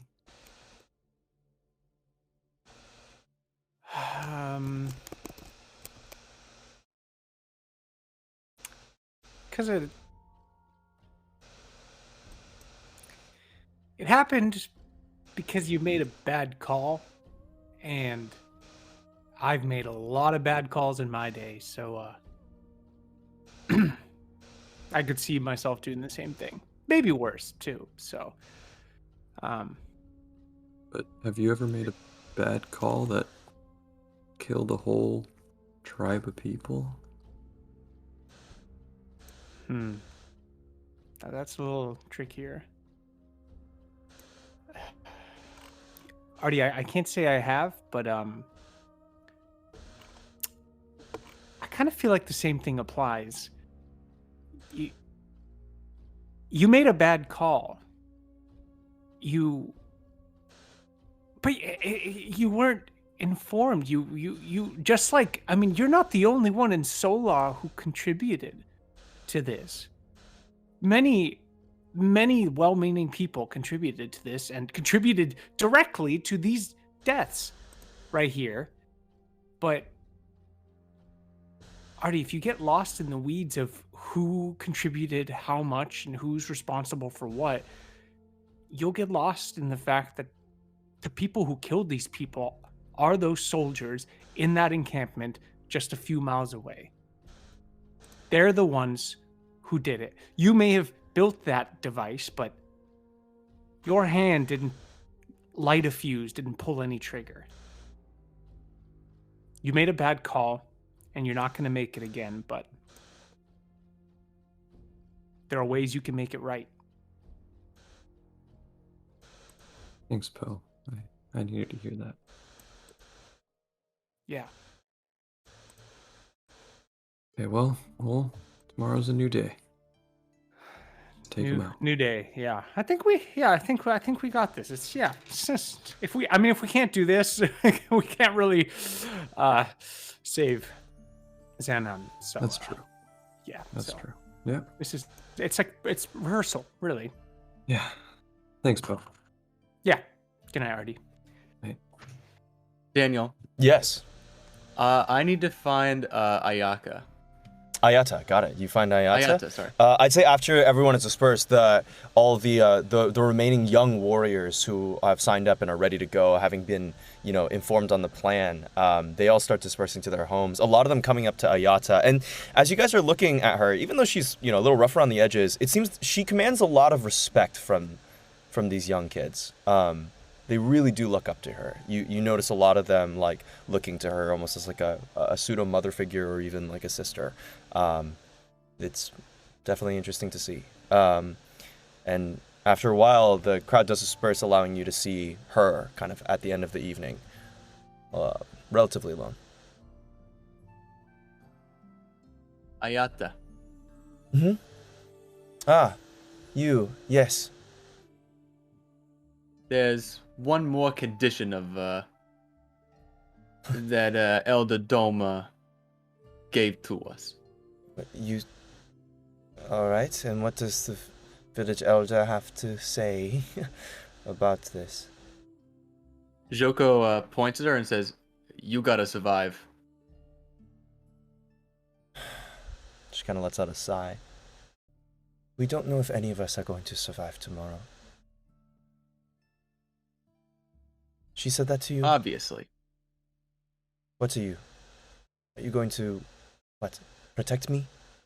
Like I'm a weak little girl? No, you're gonna stay next to me.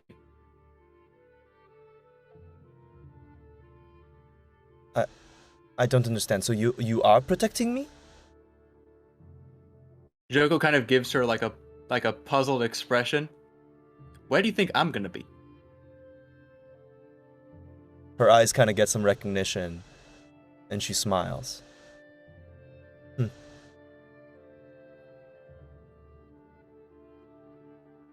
What was your name? I don't think I caught it before. Joko.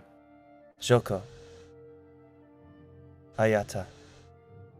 I look forward to being on a battlefield with you. Joko nods. Sure. I hope you're comfortable on the back of a worm. I'll get my bearing. Or I'll fucking die. To a good death, then. I don't think there's anything as like a good death. To fucking winning. She and smiles. I'll put out like a fist. To fucking winning. And she fist bumps you right back.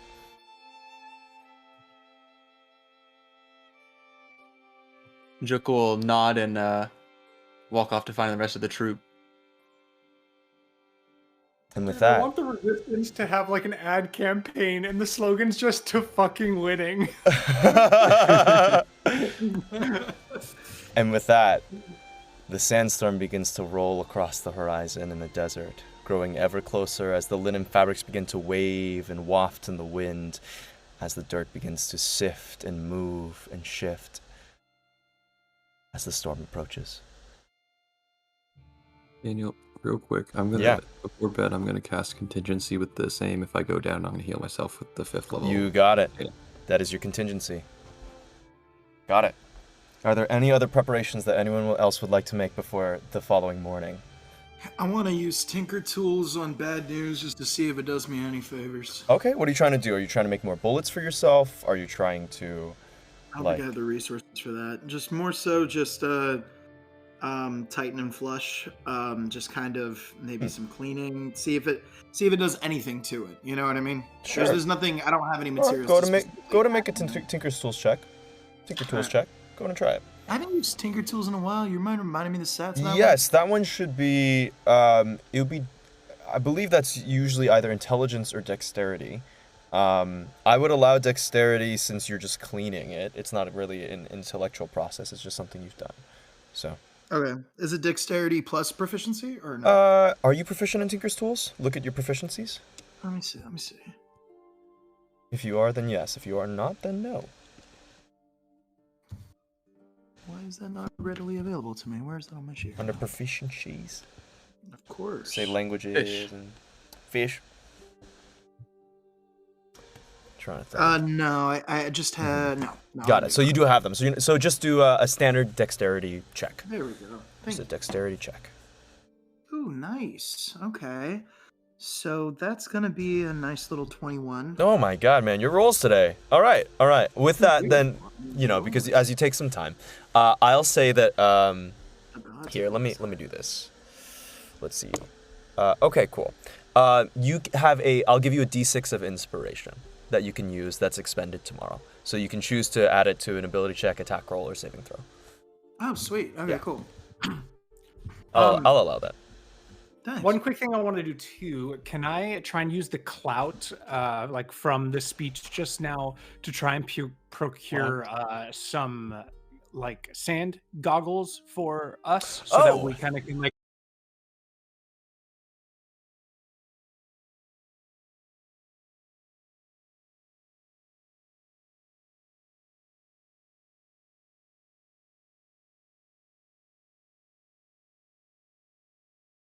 You get enough for the entire party. So you get a bunch of sand goggles. You will have, while it will be heavily obscured, you won't have disadvantage on attack rolls. And you will have, for scouting and seeing purposes, it'll be much easier for you all to navigate it. Yeah. Nice. I leave a pair by everyone's sleeping mat, so that they wake up to it in the morning. Sounds good. There's one thing that I want to do too. Okay. I'm gonna go up to Joko. Mm-hmm. And where are we at right now? If you wanted to go back with Ayata and she went to their home, you absolutely could. I figured we would I was gonna go find. After I'd met with Ayata, I was gonna try and find Artie because I figured he was gonna do the Yeah, or the mansion again. whichever one you guys can or will do. Yeah, I can make the mansion. I have enough for that. Okay, so you do make the mansion. Got it. To recast Find Familiar. Mm-hmm. Do I need money for that or something? Good question. I'm pretty sure if you have the materials, you can just cast it. I think I have materials. Oh yeah, I have it right here. Another materials for Find Familiar. I'm going to recast it. Okay. And make Junkie into a bat. Okay. Oh, great. Sounds good. So you do focus as you get that little brass brazier with I'm assuming, do you use herbs or charcoal? Yeah, I have herbs and charcoal for familiar one time. Sounds good. Yeah. And Junkie, your rat friend kind of like squeaks in protest, Can he just grow wings? But he a rat bat? Can he be a rat bat? Sure. He's gonna be a rat with wings. Sure. Except a bat is just a rat with wings, so he turns into a bat. Because it's a rodent. Sick. It's basically the same thing.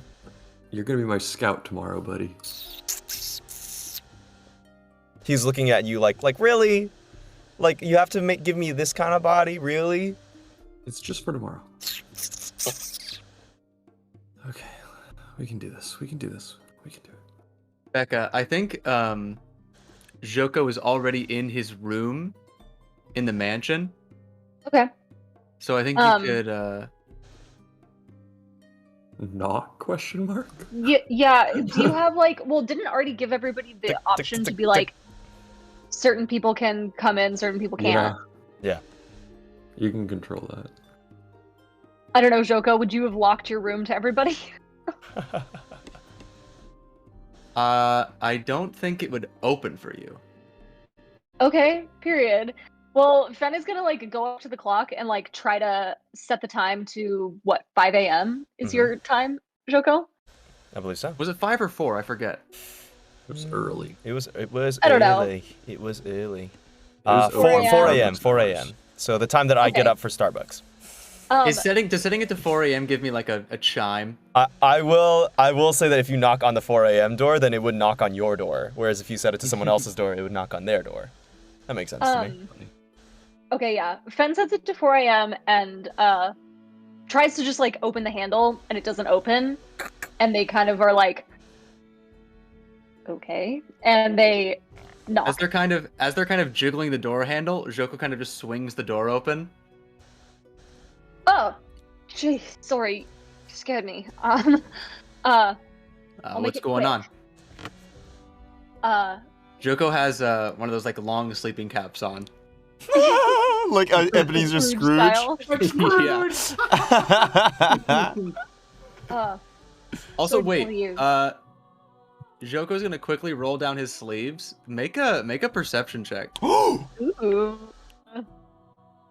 Oh, that's a 15 plus. That's a 20. It's a dirty 20. It's a dirty 20. Dirty 20. Oh, dirty 20. What do you think I should roll, Daniel? Do you want me to roll deception or sleight of hand? That would have been a sleight of hand.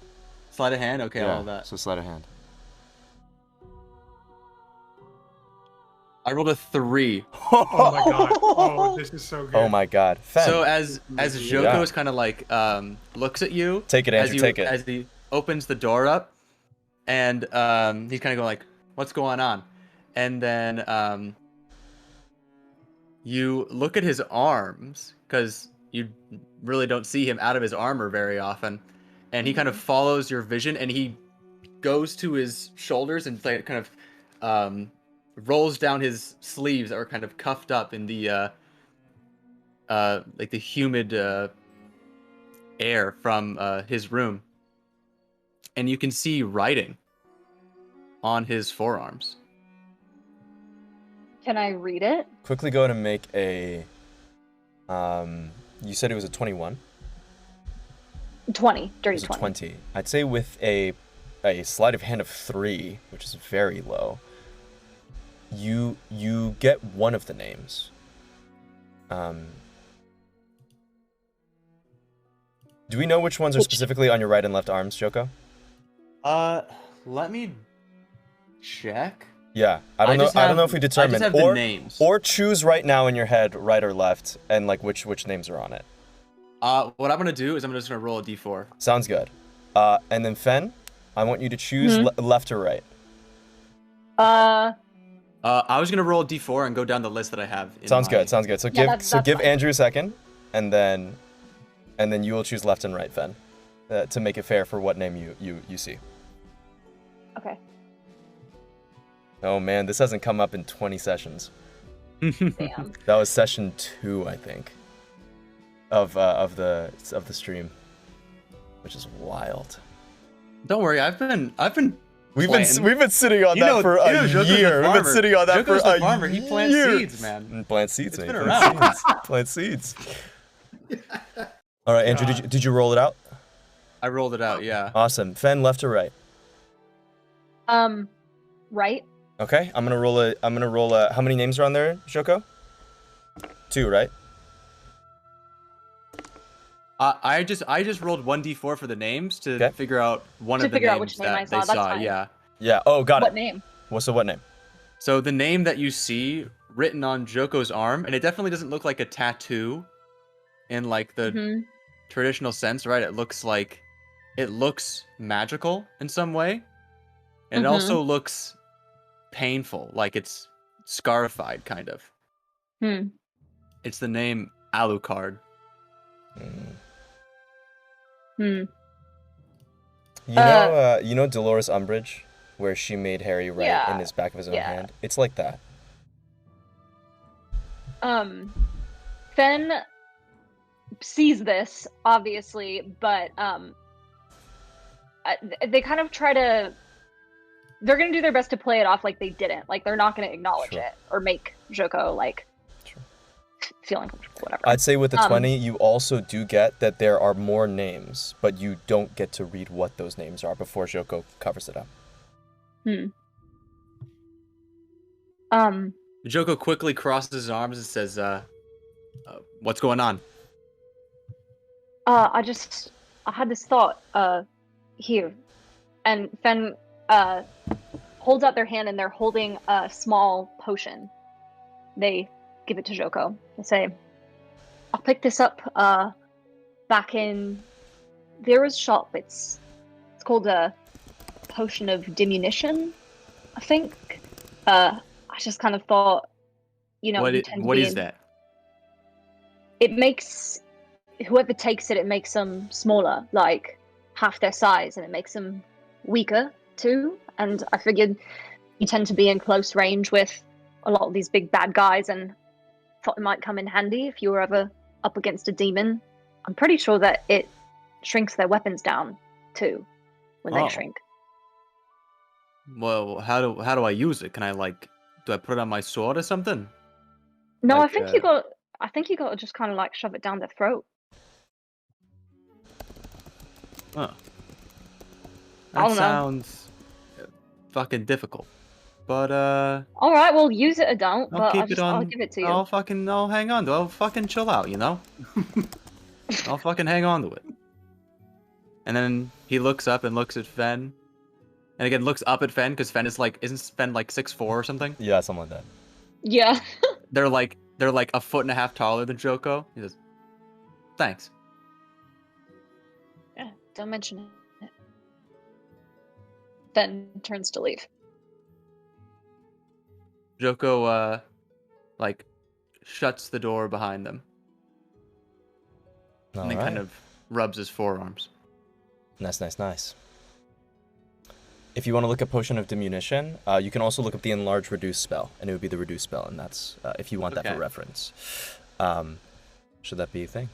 All right, and with that, does that bring the evening to a close? All from me. Zach, did you say you wanted something real quick? Yeah, just one more quick thing. Okay. Is this mansion, this erected mansion that we that seems to be reoccurring, but I think this is my first time in it. Does this actually have materials outside of furniture? And by that I mean food. It does have food, yes. You can't bring anything out with you. Emran would know this because Emran has been inside of it a couple times. But in your room, Emran, as you're kind of looking out at it, you can eat food, you can get full, you can, be all good. But the following day, like you will just like you won't be able to like make a diamond and take it out and sell it basically. You know, it'll disappear when you leave. Same thing with food, but for the purposes of like getting full, being like having nutrition, you're totally fine. Yeah. Okay, so does that change things, or would I know if it changes things? You know what? I'm not gonna pose that question and try to sift that out of you. I'm just gonna go into the kitchen, set some ingredients aside, and kind of like prep myself for the morning because I'm gonna cook everyone breakfast. Amazing. Sounds Cool. good. Love that. And with that, everyone takes a long rest. So you guys can have a long rest, please. Yay. All right. You'll be waking in the wee hours of the morning. The wee hours of the morning. Wee hours of the morning. Okay. As you wake up, Emran, you are preparing breakfast for everyone as you are first out the gate to try and prep a hearty meal. Go ahead and make that roll for me. Your cooking totals check. Yeah, It's been a while. It has been a long time. Also, remind me, Fen, do you guys, or actually, sorry, Snow is here. Do you guys want Snow to come with you? Yeah. All right. Well, I mean, Yeah, I'll need to link with her because she doesn't have a pendant, so. She does not. But it's okay. The only two people I technically need to link to are her and Ayata. That's correct. And then, yeah. I think that Fen would request that you also link them with Snow. So, like, to be part of the link. Yeah, that's fine. Sounds good. I will say, you guys will, in combat, I'll ask you guys what you want Snow to do. Like, cool. who you want her to attack, where you want her to, like, and relatively, she will do her best to execute that. Sounds good. Okay. Sounds good? Okay. All right. Perfect. Emran, how'd cooking go this morning? It was a 15. 15 total. Yum. Let me double check what that is with my cooking rules. Okay. So that is, with a 15, everyone gets 1d4 inspiration. Oh. Yay. What's the flavor, Emran? What's the Yeah, what you cooking? Vibe? What you cooking? Is this just a magical area where I have access to whatever food I want? That's, yeah. Yeah. Okay, sick. So we are doing a nice eggs and pot roast Benedict. Whoa. Yeah. And it has a polenta base instead of an English muffin, which I don't know if those exist in this time, but shit, Emeren's making it up on the spot. So, you know, now it does. And then we just got a little paprika for seasoning with a as a little garnish, you know, a little something on top. That sounds super good. Damn. A stunning risotto. Gordon? You That's actually not a bad fucking impression, donkey! dude. This is fucking raw! Alright, anyways, Why make two dishes? Just simply make one stunning sauce. You say welcome to Iron Chef Zamhan. My name is Alton Brown, and you're welcome. I Alright. lost that battle. No, alright. Remind Emran of her L's. With a delicious come on. polenta-based eggs and pot roast Benedict. You all have a phenomenal meal that is delicious, making you all very satisfied, but me in real life very hungry. And you guys are all set to go. Is it giving us... It's delicious, but is it giving us D20 inspiration? It is inspiring, but only if you were to give a scale of like a 4, 6, 8, and a 12 and a 20, no reason why those numbers exist, it would be like a 4.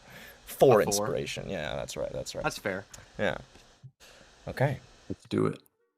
Let's march out. As soon as you step out of the mansion, there is a howling gale outside, whipping the linens about, many of which have been like curled up like sails almost, kind of wrapped around different poles so they don't blow in the wind. But even then, some of the houses are creaking on their hinges as wind and the sandstorm is blowing through, just the sand like pelting against your face like a blizzard of snow.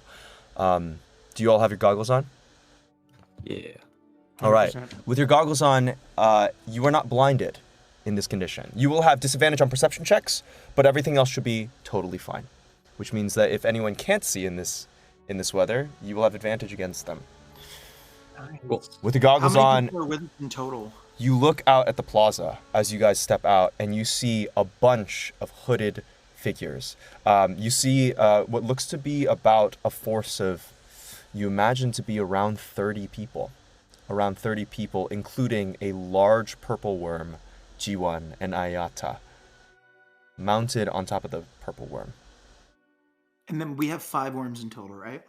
No, there's 2 worms in total. There's a second worm, but none of the people of the Oira village have brought it out yet. Watch it be just like a regular sized worm in someone's hand. God. It's just hanging on a bait line of a fishing. Okay, how far is it? The camp. What did you say? The camp The fucking blistering winds. I can't. Audio, did you say something? The camp This is is very literally far. Magical. The only person who will be able to get there in less than 2 hours would be those going by worm. So, I need you all to come with me. Yeah, I think it sounds Sounds good. We good. can scout out. Yeah, and I prep. think. You watch as a bunch of the other warriors, they all pull out ropes with clips, and they clip something to the side of the carapace, and then they all like stand next to Ayata's worm. G1 goes and mounts on top of it behind her, and you watch as the purple worm goes. All of them seem to have like basically sleds on their feet. And you watch as the worm pulls them with like their ropes as they essentially sand ski next to Ayata's rope with their ropes attached to the side of the worm's carapace. Oh, that's lit. That's rad. Fuck, that looks hard. How are we supposed to get there? She only goes about 30 feet, waiting for you all to come. Outside of the town. Okay. I want to run up to Ayata. And she throws down something. Go ahead and make a dexterity check. Oh, okay. Oh, fuck. Well, it looks like Emran didn't get her sleep. Uh-huh. So Boom! we have an 8. Bam! Hits you in the face. Go ahead and take 1 point of bludgeoning damage. Oh, you son of a... Correct. Oh, as you like, oh, what the fuck? And you like reach down. It was really hard to see in the sandstorm. And as you pick up whatever the thing just domed you in the head, you see a drum.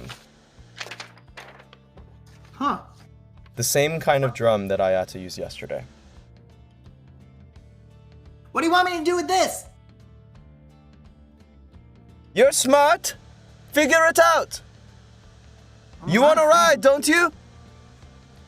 Yeah? But also, didn't you say there was another worm? Where is it? Emran, use the drum.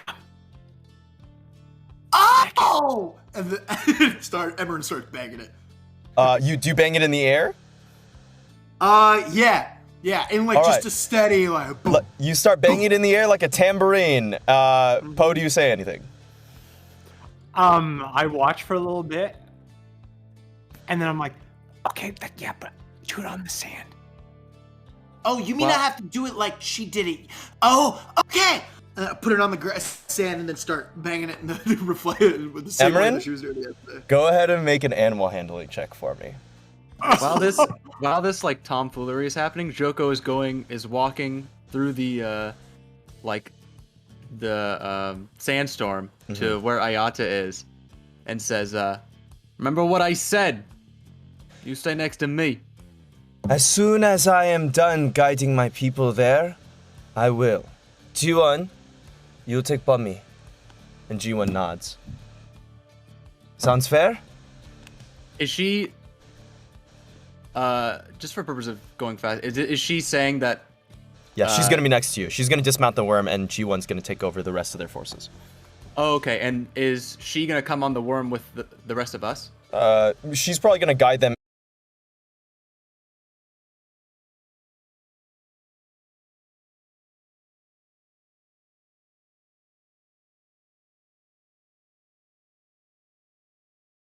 Emran, how's that animal handling check going as you begin drumming on the sand? It's a 9. It's a 9? Okay. Mm-hmm.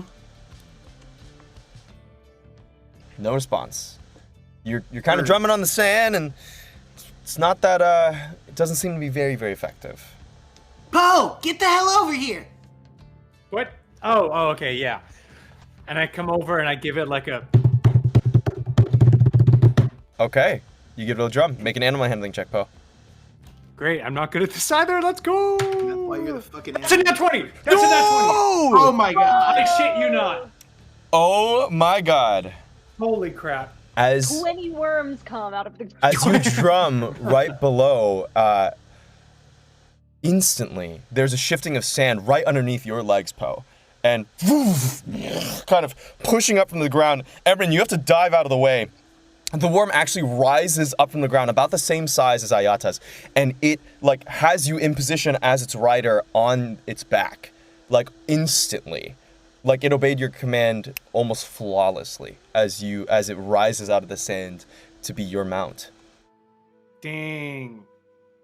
I'm gonna take That's my why they call you the sickle fucking and animals. like take my sickle and like elongate the chain and wrap the chain around it like a dope little like harness Yes. to the worm. Okay. And then I'm gonna just straddle it nicely. All right. As you straddle and you're on board, you are there with a worm and the rest of your compatriots behind you. Let go. Let's go. All right. You all mount up and you begin riding out into the desert. All of the Oira on sand skis, sand sleds, just riding alongside of Ayata as you all on the back of a worm, the massive purple worm, also begin shifting and moving through the sands. As you get closer and closer. Before long, the desert sands clear and move. And you, in the midst of the sandstorm, begin to hear some clamoring and some movement. You see that there is a group of various yells and cries out in the air. Tie it down! Strap it down! It's echoing a little bit. You seem to be probably around more than 100 feet away from what this thing is, but you can hear the cries just barely in the howling wind of some sort of thing in front of you. You can't exactly hear exactly what they're saying, but you're getting close to some sort of settlement. Remind me, I'm gonna. what's your name again? It's not Ayana, it's Atan. Ayata. Ayata. Sorry, Poe, I cut you off. You go first. No, you're good. I'm just using what little visibility I have to just keep a tail directly behind the lead pommy. Okay. Just keeping right behind. Perfect. following the lead. As you're going behind, it stops and it ceases, and Ayata has the worm kind of descend below the sands briefly, just on its surface. And as you all are kind of waiting there, she through her mind, if you've linked her telepathically, Artie, speaks to Artie and says, "This is it. We're right up against it.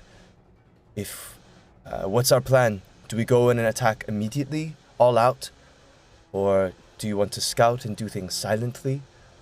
Have us wait for backup? Scout briefly, and then we can go in after. All right. I will come over to you, and I will have G1 leading our forces. Is there a way for you to communicate Can I link to him him? also? Yeah, I would allow you to. Okay, sounds good. Yeah. Because I don't need to link any of our parties. So No, you don't. So you're linked to G1 and Ayaka and Ayata, and G1's like, all right, I will do it as best as I can. When you give me the signal, just tell me in my mind, and I will bring our warriors up to the front. Sounds good. Thank you. And then Ayata. Mm-hmm. Wait, so Wait, she can't hear sorry. you. She can't hear you. You're not connected, Emran. Only Artie can hear her. I thought I was on the same worm though, next to her. No. You're on post, on her I way. imagine. I'll say Ayata's on her way. Junkie, can you quickly scout ahead for me? Just All right. Give me a big circle. Sounds good. All right, you have Junkie flying in through pretty crazy gale force winds, He has blind sight. He does. 60 feet. All right. You all are coming from this top left corner. There is... Artie, go ahead and just use... For right now, I'm going to duplicate you. Okay. This one? And that will be Junkie. Yes. Okay. So wherever you want to go. Go this way. Okay. As you look out, Junkie with Blindside is beginning to feel, even in the midst of the sandstorm, there is some tents around the outside of this region. As you keep going forward, you start to get the tail end as you like creep around this corner. There seems to be a humanoid figure kind of like moving around right around this area. Definitely not detecting Junkie in the middle of all this craziness. Right. Yes. So I'm just going to keep going. Okay. You're going to keep going? Floating around. Okay, sounds good. As you pass by that corner, you get a little bit more of the camp. There's a number of people strapping down, flying, like crates, carts. They seem to be relatively unaware, but definitely like as they're kind of like moving things, that things seem to be like definitely shifting in the sandstorm, so they're trying to batten down the hatches essentially. As you come around that corner, Junkie immediately gets a whole big sensation coming from that corner. Two huge objects, cannon and a demon. Turn around.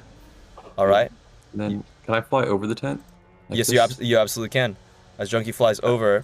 I'm gonna fly to like here. Get Sounds a sense, good. like of this direction. Sounds good. Seems to be a group of copper guard there. Okay. And I'm gonna fly back over here and over here. All right. At this point, I'm gonna have the. Okay.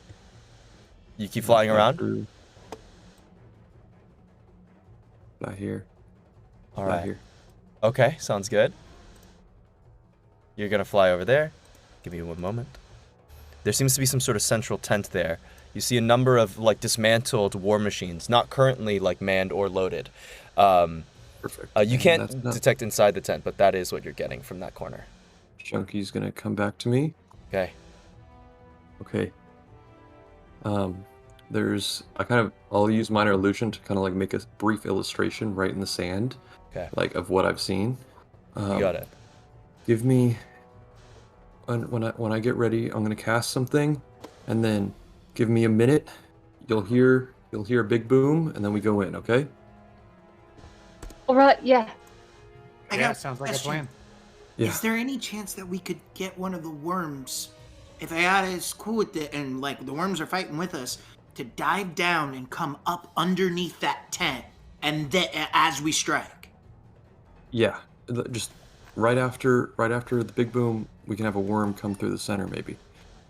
Okay, Are they on sand? Or are they on bedrock? Is it sand? Ayata leans over to you. It doesn't matter what material it is. The worm will be able to go through it.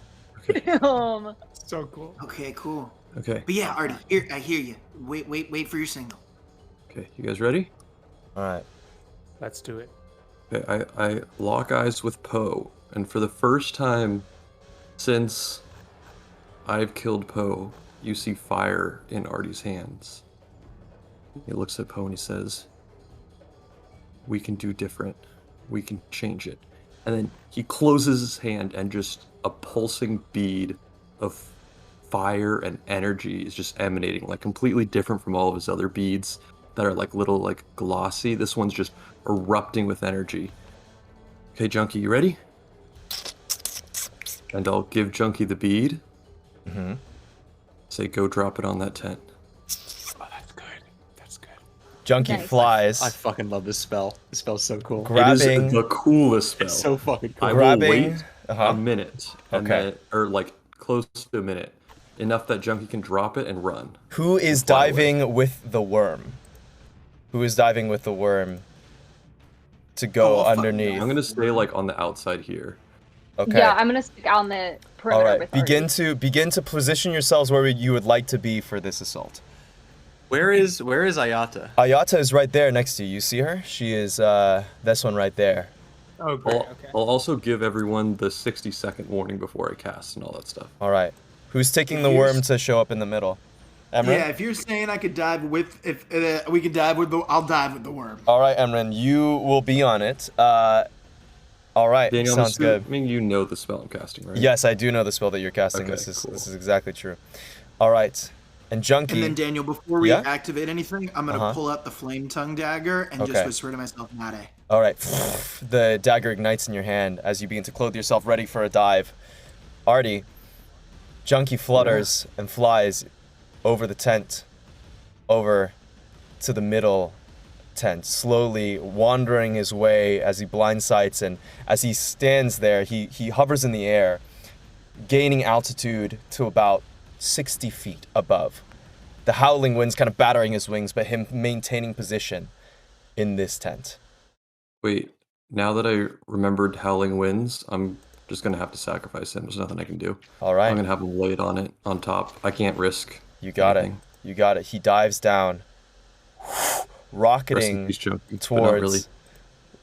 rocketing towards the base of this tent. And after 10 rounds, a massive fireball. Like, you guys have seen fireballs. It's a common spell. This is just so far beyond any fireball you have ever seen. And I believe it's a 20-foot radius? It's a 20-foot radius? Hold on, let me look. Okay. It's a big-ass spell. What spell is this? 20-foot radius. 20-foot radius. Delayed blast fireball. Delayed blast fireball. As the bead, as It is Junkie a 20-foot radius, so yeah, it's big. begins to dive, Artie, what do you say to your No, party? never mind. It's not big. Let's fucking go. This rocketing roar penetrates past the howling wind, and flame ignites in the center of the camp, and you hear a bunch of cries immediately kind of turn towards that region as you see what looks to be a decorated soldier, or actually I guess you would not see that, but run out of the camp on fire as he begins to sprint outside of the tent. Want me to roll that damage? Please do. Hey, Daniel, just based on things that we can see. 84 fire damage. Jesus. Fuck. Fails. Oh my. 22d6, baby. Holy shit. He's dead. How came to play? You watch as so even though through the fog of the sandstorm going through, Artie, you barely catch the glimpse of a man on fire, screaming and running out of the tent, and he just collapses into the sand, burning. It seems like and he looked like a captain, so whoever the leader is pretty deceased. And immediately, ding ding ding ding ding ding, and Emran, you're coming up. Damn right. All right. You can control the purple worm. So if you want to highlight both yourself and the worm, you can move that thing wherever you'd like. I'm pretty sure. Daniel, we can't see or we can see? So you guys can see at disadvantage. It is heavily obscured area, but I'm saying that you're not blinded by it. That you'll just have I know there's a tent here. Yes. I can walk around this area kind of thing. Totally. I'm not okay. Totally. Just, I'd say physically attacking is difficult. Yes. No. Physically attacking is not difficult. You probably won't be able to see more than about 30 feet in front of you. That's what I'll say. That's good. 30 feet is probably the limit of your That was vision. going to be my question too. Yes. What's our range of sight? Yes. 30 feet. Okay. 30 feet. Cool. All right. Daniel. Two things. One, a mechanic thing. Can I highlight both at the same time or no? Sorry, what? The movement individually. Can you have both? Both icons. Yeah. Do I have to move them? Can I move them together? You can move them together. Let me just double check. Click and drag. Yeah, or you can also click and drag here. Let me do this again one more time. This one might be better. Can you move that? Yeah, I can move them both. Beautiful. There you go. Yeah, all right. As you just highlight both of them, Zach. Yeah, I tried shift clicking it and highlight. No, just click and drag and make a box. Click and drag and make a box. Yeah, there you go. There you go. Boom. And then is the fireball still lingering around? No, the fireball exploded and the tent is completely destroyed as you were there. And you erupt from the ground. The tent is completely gone, completely destroyed and burned up as you erupt from the ground.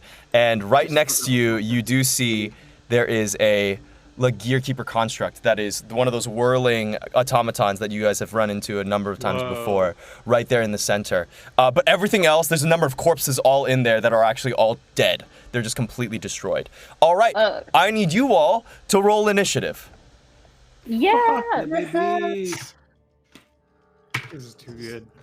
All right. Ooh, Could you put Ayata next to me? I can absolutely put Ayata next to you, yeah. Or you can I? Yeah, would you like control over Ayata? I don't want like full control, but like. Yeah, as in like you want to move her around with you. I just wanted her to be next to me. Sounds good. Sounds at good. least at the start. Yeah. She'll be next to you. Okay. Here we go. Okay.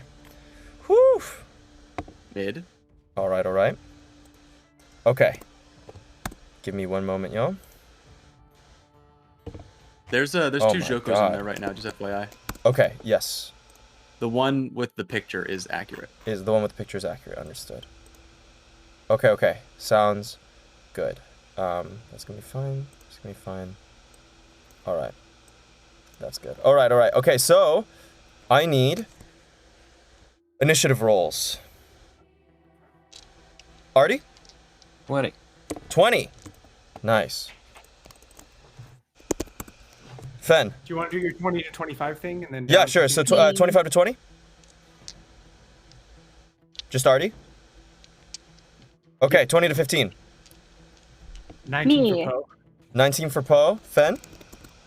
16 for me, and it looks like 18 for Emran. 18 for Emran. Got it. Which I do need to add. 10 to 5. 5 to 1.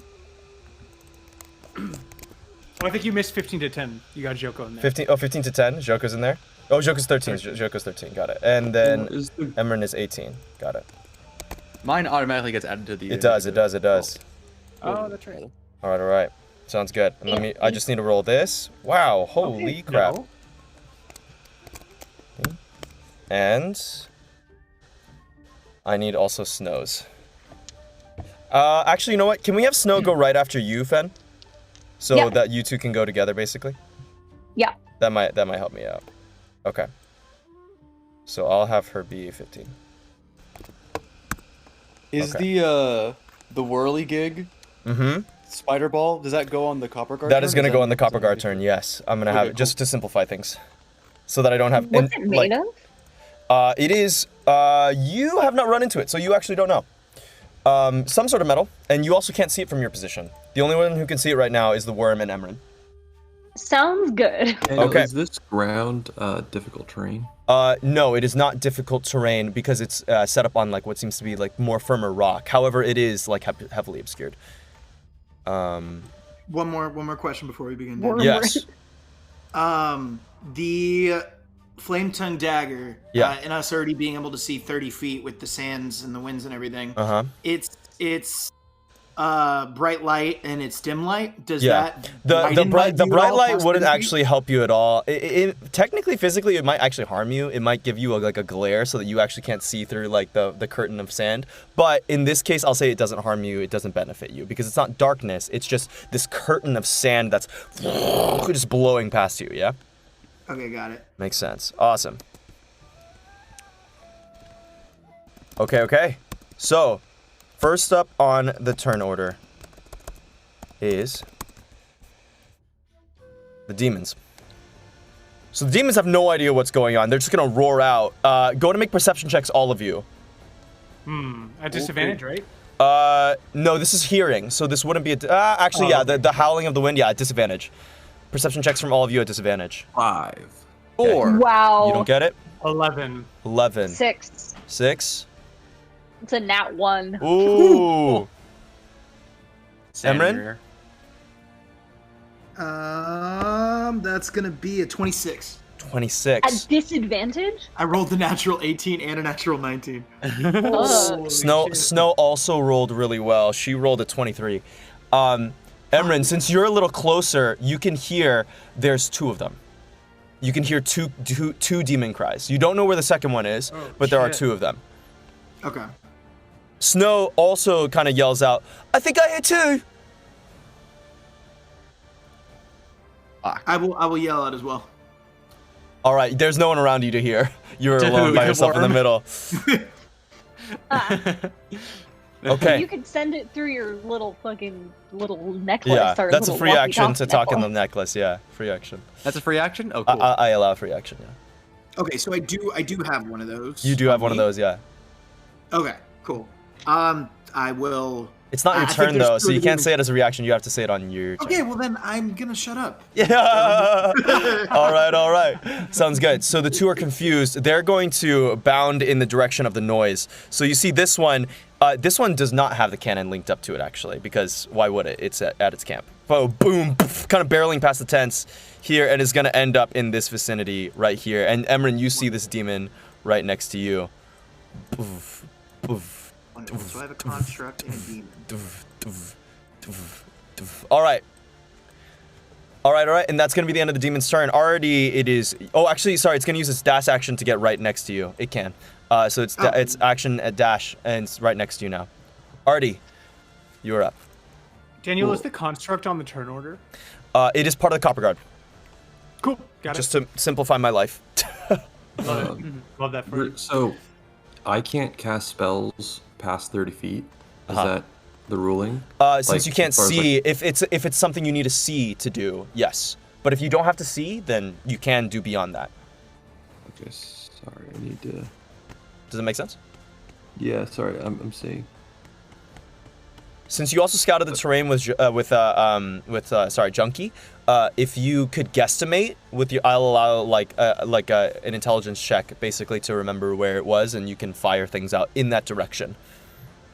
Okay, cool. Yeah, I would like to go. Yeah, I'm gonna go 5, 10, 15, 20, and I'm gonna guesstimate over in this area. Okay. To cast Gravity Sinkhole. Gravity Sinkhole. Go to make an intelligence check for me. Since you can't quite see. That's at 18 plus 5. Dude, you're totally fine. You remember exactly where they were. Okay, sick. So I'm going to, like shoot here. Let me see. Do you have a 20-foot radius? Yes, I do. I do have a 20-foot Where'd radius. that campfire go? Let me put it back out. Since it vanished. Right there. Okay, sick. I will put it, like, one more here to the bottom right. Okay. One more to the bottom then, right that way? Perfect. Yeah, right there. Sounds good. And I'm just going to cast it at 4th level. 4th level, so Gravity you see Sinkhole. as, like, kind of the little mirage effect goes off, and they all, like, get pulled into, like, a black hole towards the center. Sounds good. As they do so, you also see the objects, the barrels and gunpowder and other things that are also around them also get pulled towards the center, colliding into those that do fail this throw. So they need to make a strength saving throw? Con save. Con saving throw, thank you. So these are the first 3. Oh my god, I think they all fail. Let me double check that. I'm pretty sure they do. Look how one of them that damage one of them rolls a 1/5. natural 1. That is some tragic damage. Oh no. Oh no. Oh yeah. Yeah, they all fail. Okay, they all take 10 force damage and are pulled in a straight line towards the center. So they're all pulled. Boom. Boom. All right. Boom. He gets pulled 10 feet there. This guy gets pulled in the center. So they're all like around this area. And they're all... It's a really good Varia ult. It is. I mean, technically you did 40 damage, so you can't be mad about that. It's true. You So can't I be said mad. 5, 10, 15. Uh-huh. I'll go 20, 25, and then I'll bonus action activate my displacement cloak. Gotcha. Bonus action displacement cloak is activated. And you do see this copper guard on your way over. That's fine. All right. Sounds good. Poe, you are up. Emran, you're on deck. Got it. All right. I am specifically looking for demons because, given my backstory, that's kind of my thing. Yeah. But all I can see is this tent in front of me, and I want to get some high ground. So I'm gonna click my boots together and cast haste on myself. Bonus action. And then I'm gonna, bonus action. And then I'm gonna try and clamber up this tent right here. Totally fine with your movement. Sweet. And then I'm I'll say basically- it's quick acrobatics check. It is a tent. It's not like a incredibly solid surface. So just make an acrobatics check for me. Okay, 9 plus 4, 13. 13. As you kind of jump on it, part of the tent kind of actually kind of collapses underneath your weight. So you do kind of get tangled up there. I'll say that you lose like 10 feet of movement there. Okay, so that was 40 then total. Yeah, so 40 total to get to there. Okay, cool. So I'm gonna just walk around the perimeter until I see something. So I'll probably get down. Okay, so I have 20 left. If I go, yeah, I'll go like down to the opposite side of Okay. the tent. All right. So that's the rest of my movement. Yes. And now are these guys within my sight? They absolutely Yes, they are. You see all 4 of them. You do see all 4 of them from where you are. Let's see. We're going to Are we about cast. to witness a D&D Grav Dragon combo? Dragon? Artie, woof, combo, and then into Poe. All right, Poe. Oh my god. I want you to. Can you ult? Please? Yeah, I'm gonna ult right now, but it's actually gonna be pretty On cooldown. basic. Oh. Zarya, I need you to ult. I'm about to use my Hanzo ult. Can you please? Demonetized? They're ulted, bro. It's a fat grab. Fat grab. It's a fat grab. I'm going to cast a new celestial warlock spell. I have Sacred Flame. Okay. Okay. The cantrip. Well, that's only one target. Hold on. This boy's got new spells, and he's trying to. This boy does have good spells and new spells. This is true. So hard to read your spells in the middle of the sandstorm. The pages keep getting shuffled Really? back. Yeah, and like they fly away, and then I try to chase it, and I lose movement. You know what? I'm gonna do this actually. I'm gonna pull out one of the magical Fey arrows that I have. I have 2 remaining. And I'm gonna shoot one of them at this guy right there. Okay. Yes, that's a +1 arrow, I believe. On top of everything else. So yeah, so just add a +1 onto your roll. And So to the that's damage 12 as well. Plus 12, 24. 24. To hit. Good God hits. All You also have right. advantage on all these attacks, by the way. They're blinded. Oh, sick. Sucks. Okay, great. Well, I'm sure 24 will do just nicely. And then that's gonna be 7 piercing and 10 radiant, and then plus whatever this magical Fey arrow does. Oh, So do you mean, 17 is this one of Delinaris' arrows? the experimental arrows? This is one of I have 2 Delin. remaining. Roll This is one of a them, D20 for me. Hold on, I need so to look 17 damage up front. Okay, yes. Yes. Sorry, I need to go back to Delinaris' stuff. It's been a while. Oh, no worries. But yeah, what did you roll on the D20? 6. You rolled a 6. Okay, you actually don't do any of that 17 damage. I need you to make a dexterity saving throw. Oh no. Oh fuck. Oh god, and that's bad too. That's an 11. It explodes in your face. Oh, The experimental arrow, the first one, actually in the heat of the sandstorm, it kind of whipping past you as you go to lob it. Some of the sand actually just kind of hits the arrow super off course, and you actually your bow ends up swinging wildly. You fire it at the ground, and it detonates at your feet. You take 17 points of damage. Oh no. All right. All right, but that's your first attack. Yep, that's my first attack. God. Ow. All right, I put the other arrow that I was gonna use. I put that back in my quiver, and then I pull out just a regular arrow. Yep. And I fire that one. Great. At advantage. That is 18 plus 11, 29. That good God, that hits. Roll damage.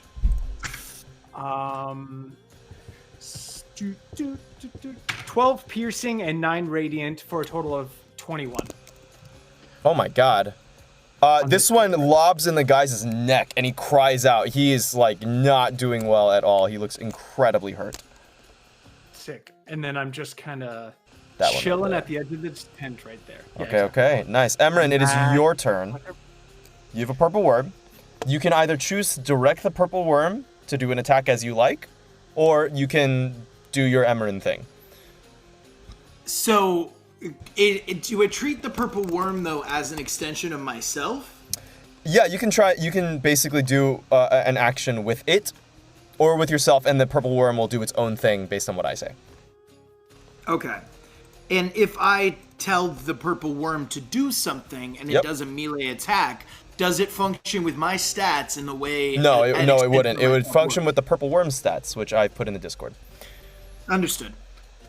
Mainly was asking about sneak attack. I will also be controlling it myself, but no, it won't get it won't get your sneak attack. No, as sneaky as the worm could be, not quite. Well, to be fair, this worm it doesn't get your sneak attack. It uses its own sneak attack since the worm is a rogue.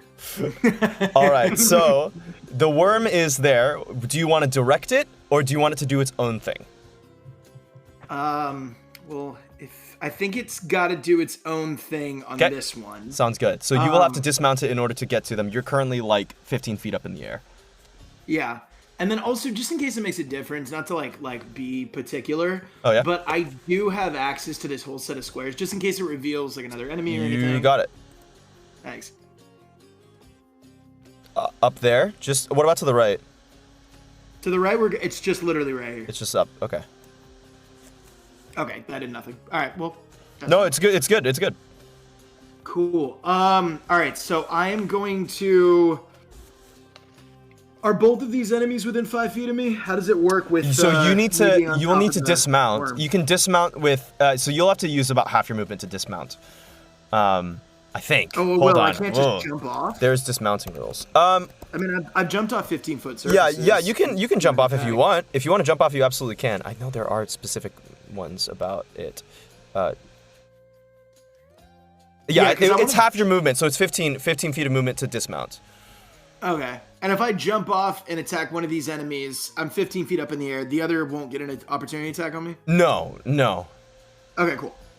So I'm going to do just that. I'm going to do a very dumb thing, but we're going to see how it goes. All right. I'm going to jump off the top. Okay. And just head first dive into this demon. Got it. With my flame tongue dagger. All right. And we're gonna go for that beautiful little 2-attack deal. You got it. As you leap off of the side and go to stab both your daggers and roll attacks, please. Mm-hmm. Question: your second dagger, is it magical? It's not, right? My second dagger. Your second dagger is just a standard dagger. Good to know. Yeah. Got like a jewel on it though, so it looks cool. It does look cool. It's the fancy one you got from the astral plane. All right. The first one is going to be a 24 to hit. 24 does hit. With the flame tongue. Flame tongue hits. Beautiful. And then the second one is an 18 to hit. 18 misses, so the second dagger does not hit. Can you please tell me the fire damage and your sneak attack / piercing damage separately? Oh, I don't like where this is going. You sure? No, I'm just kidding. All right. Just tell it to me separately. Let me roll for it super quick. Making me nervous over here. This is with your flame tongue. Yep. So it's you do get sneak attack because the purple worm is technically your ally, which is the most badass thing that I've ever seen in D&D. So you do get sneak attack because you have a huge ass worm behind you. So. Okay, so it's gonna be. The dagger is a D4 damage. Mm-hmm. Okay. Yep. So it's 1.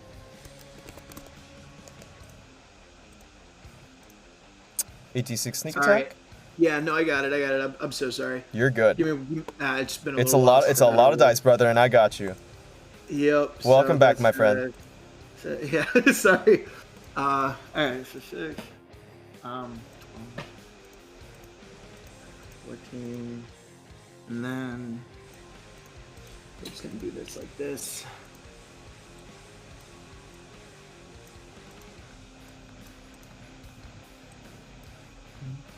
No, we're just gonna do this. That's easier.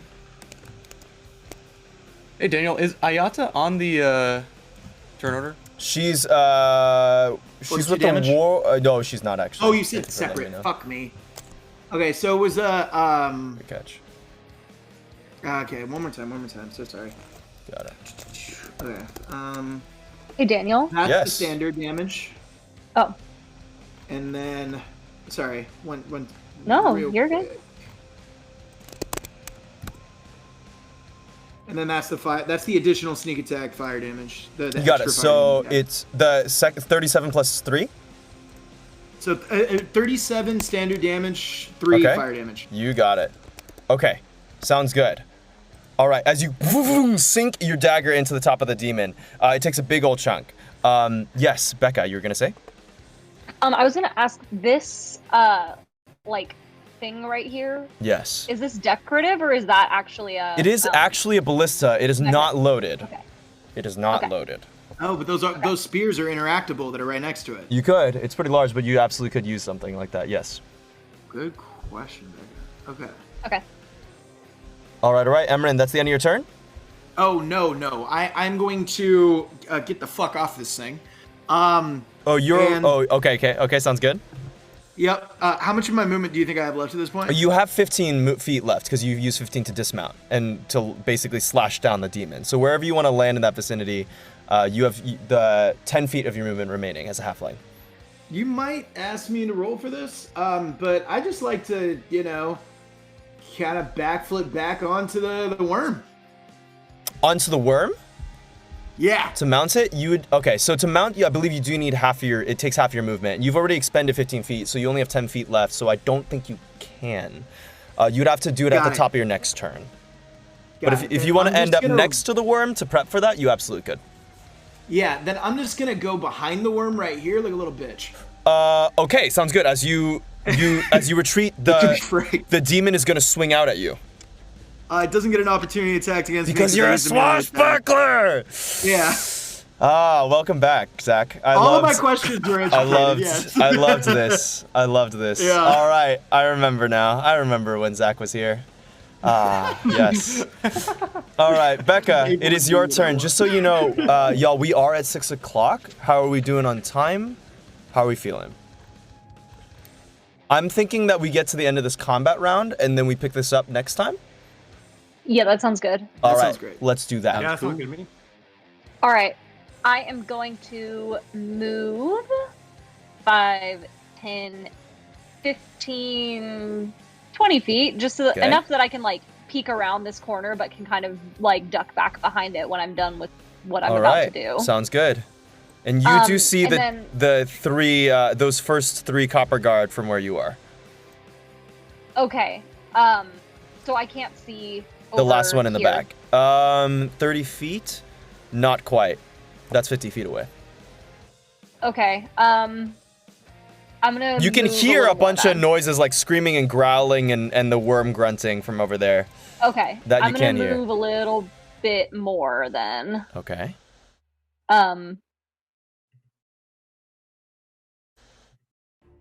I can see 30 feet is how much I can see? 30 feet is as far away as you can see. That's correct. Okay, I'm gonna go one more little space. Damn, what the hell is going on? Okay, great. I am going to cast Fireball. Fireball. At 4th level. Okay. And I want, can I have the thing with the radius, the little campfire? Of course. It's the 20-foot radius, right? It is. This one right here. Perfect. Can I move it? Yeah, I can move it for you. Just go to highlight the square that you'd want it to be. Actually, that's perfect, right there. Right there. Because it's getting all of them, right? Yes, it's getting the construct and then the 4 copper guard. Yeah, perfect. And I also wanted to try to get this like wooden spear thing. Oh, the ballista, as well. Awesome as well. Sounds good. Okay. Go and roll damage. Yes. Okay, so everybody needs to make a dex save. Yes. Sounds good. Oh my god. Oh my god, that's 2 natural ones in a row. Ooh. Okay. Yes. The ballista automatically fails because it is a ballista. It can't be dexterous. Everyone fails is the basics of it. Everyone rolled really poorly.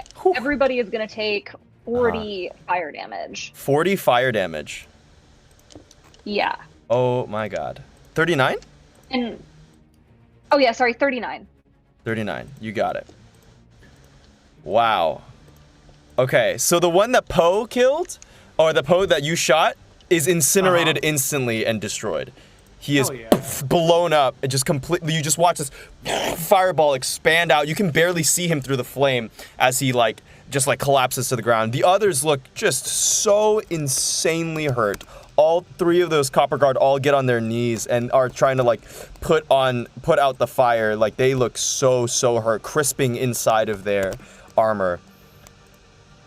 Great, and then everything that is flammable that's in that range is on fire. Sounds good. Emran, from where you are, what's your passive perception check? What's your passive perception? It's the 8 plus your perception skill, or perception modifier. The ballista is also destroyed. The wood splinters and cracks. It does not look completely usable at all, as it's now completely aflame. So you did your job with the ballista, that's for sure. Great. Emran, what's your passive perception? Emran, you're muted. You're muted, my friend. If you're there. Okay. One said. All right, well, I'll come back to that. All right. Next up is Snow. What do y'all want Snow to do? Snow coming with you, Fen?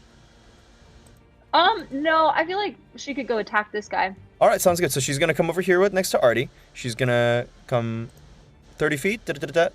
Boom, right there. Is he within her range? He is not. So she's going to use her bonus action to get up right next to you, Artie. And she's going to lean past that tent, load her 1 crossbow bolt, and fire it. That is a 25 to hit. It hits. It is sneak attack. Bad sneak attack roll. But it's 12 points of damage total plus 3. So that's 15 total. As funk, she gets 1 good crossbow shot in the middle of all the craziness going on around her. Amazing. That's the end of Snow's turn. Joko, you are up, and I'm going to have Ayata go right after you. Daniel, I am back if you want my passive perception. Yeah, passive perception. No good. All worries. No good. 14. You notice that the fireball, which exploded on the back of the construct, this thing here, doesn't seem to have done anything to it.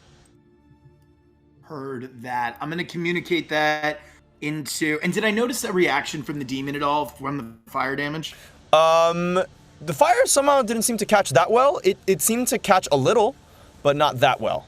The piercing damage was fine, though. That went through. Okay. Was the fire enough to note? It was a little bit. You're kind of thinking the fire didn't catch as much as I thought it would. That's what I'll give you. Okay, you make your strategic points from there. I have to wait till my turn to communicate into my necklace, all right? Yes, you do. Okay, perfect. Thank you. Cool. All right. Joko, you are now up. What would you like to do? I'm going to turn to Ayata and say, like I said, we're not going to be in the back. And I'm going to reach out. I'm going to reach out like my my forearm to her. Yeah. And we will grasp forearms.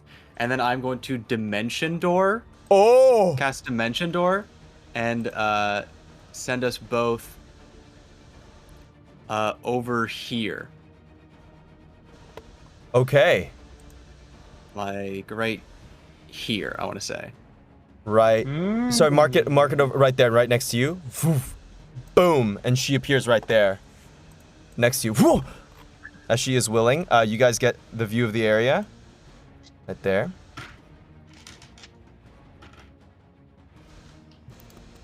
There is a copper guard up on one of those things, and you can now see Emran's purple worm kind of fighting in the middle of all that chaos.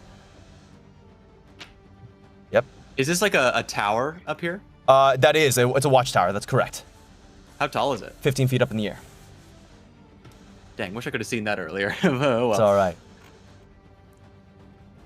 And I think I will, actually... Uh-huh. I'm going to use the rest of my movement to climb up this watchtower. Oh, okay.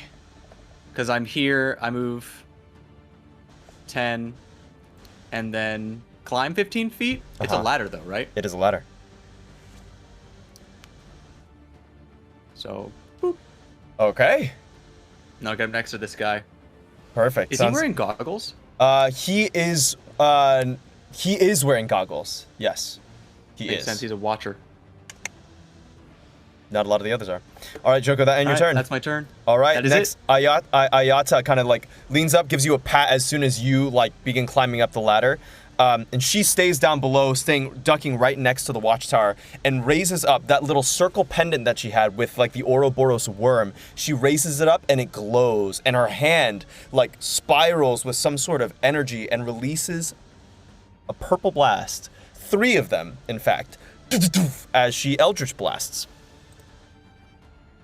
3 of them at the direction of this copper guard. First one is, oh, that roll is so terrible. It's a 25 to hit. It does 1 damage.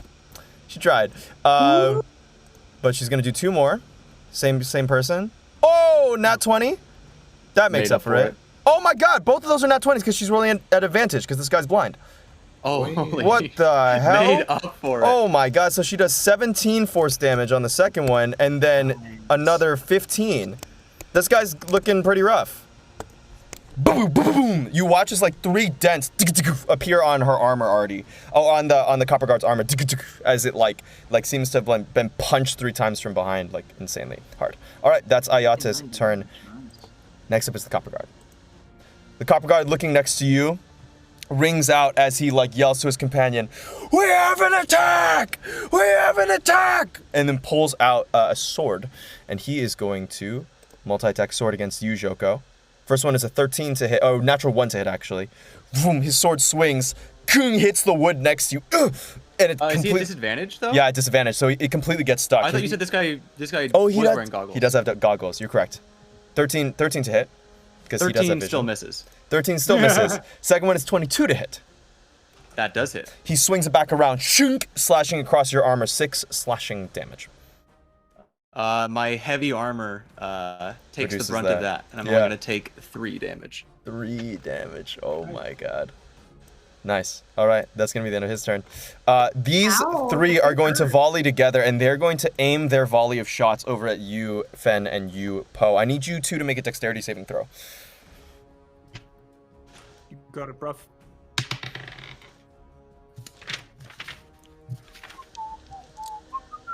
$21. 21 succeeds. Oh fuck, that's amazing. 24. 24, that succeeds. You guys take half damage. Let's take half damage. You take half of 14 damage, so 7 damage, both of you. All right.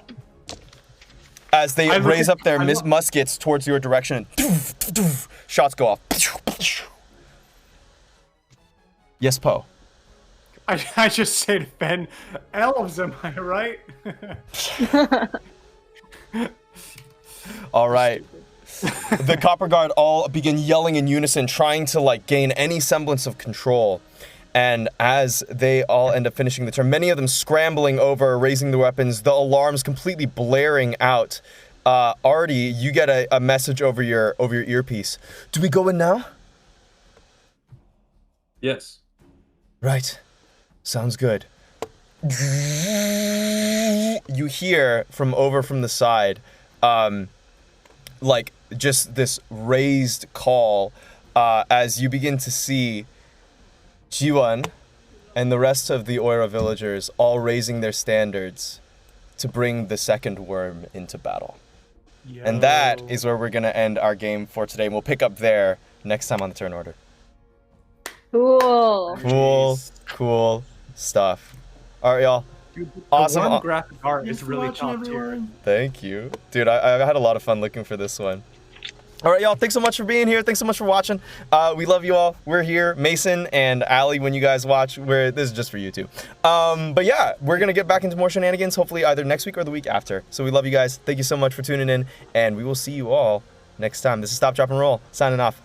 Bye-bye. Bye. Bye-bye.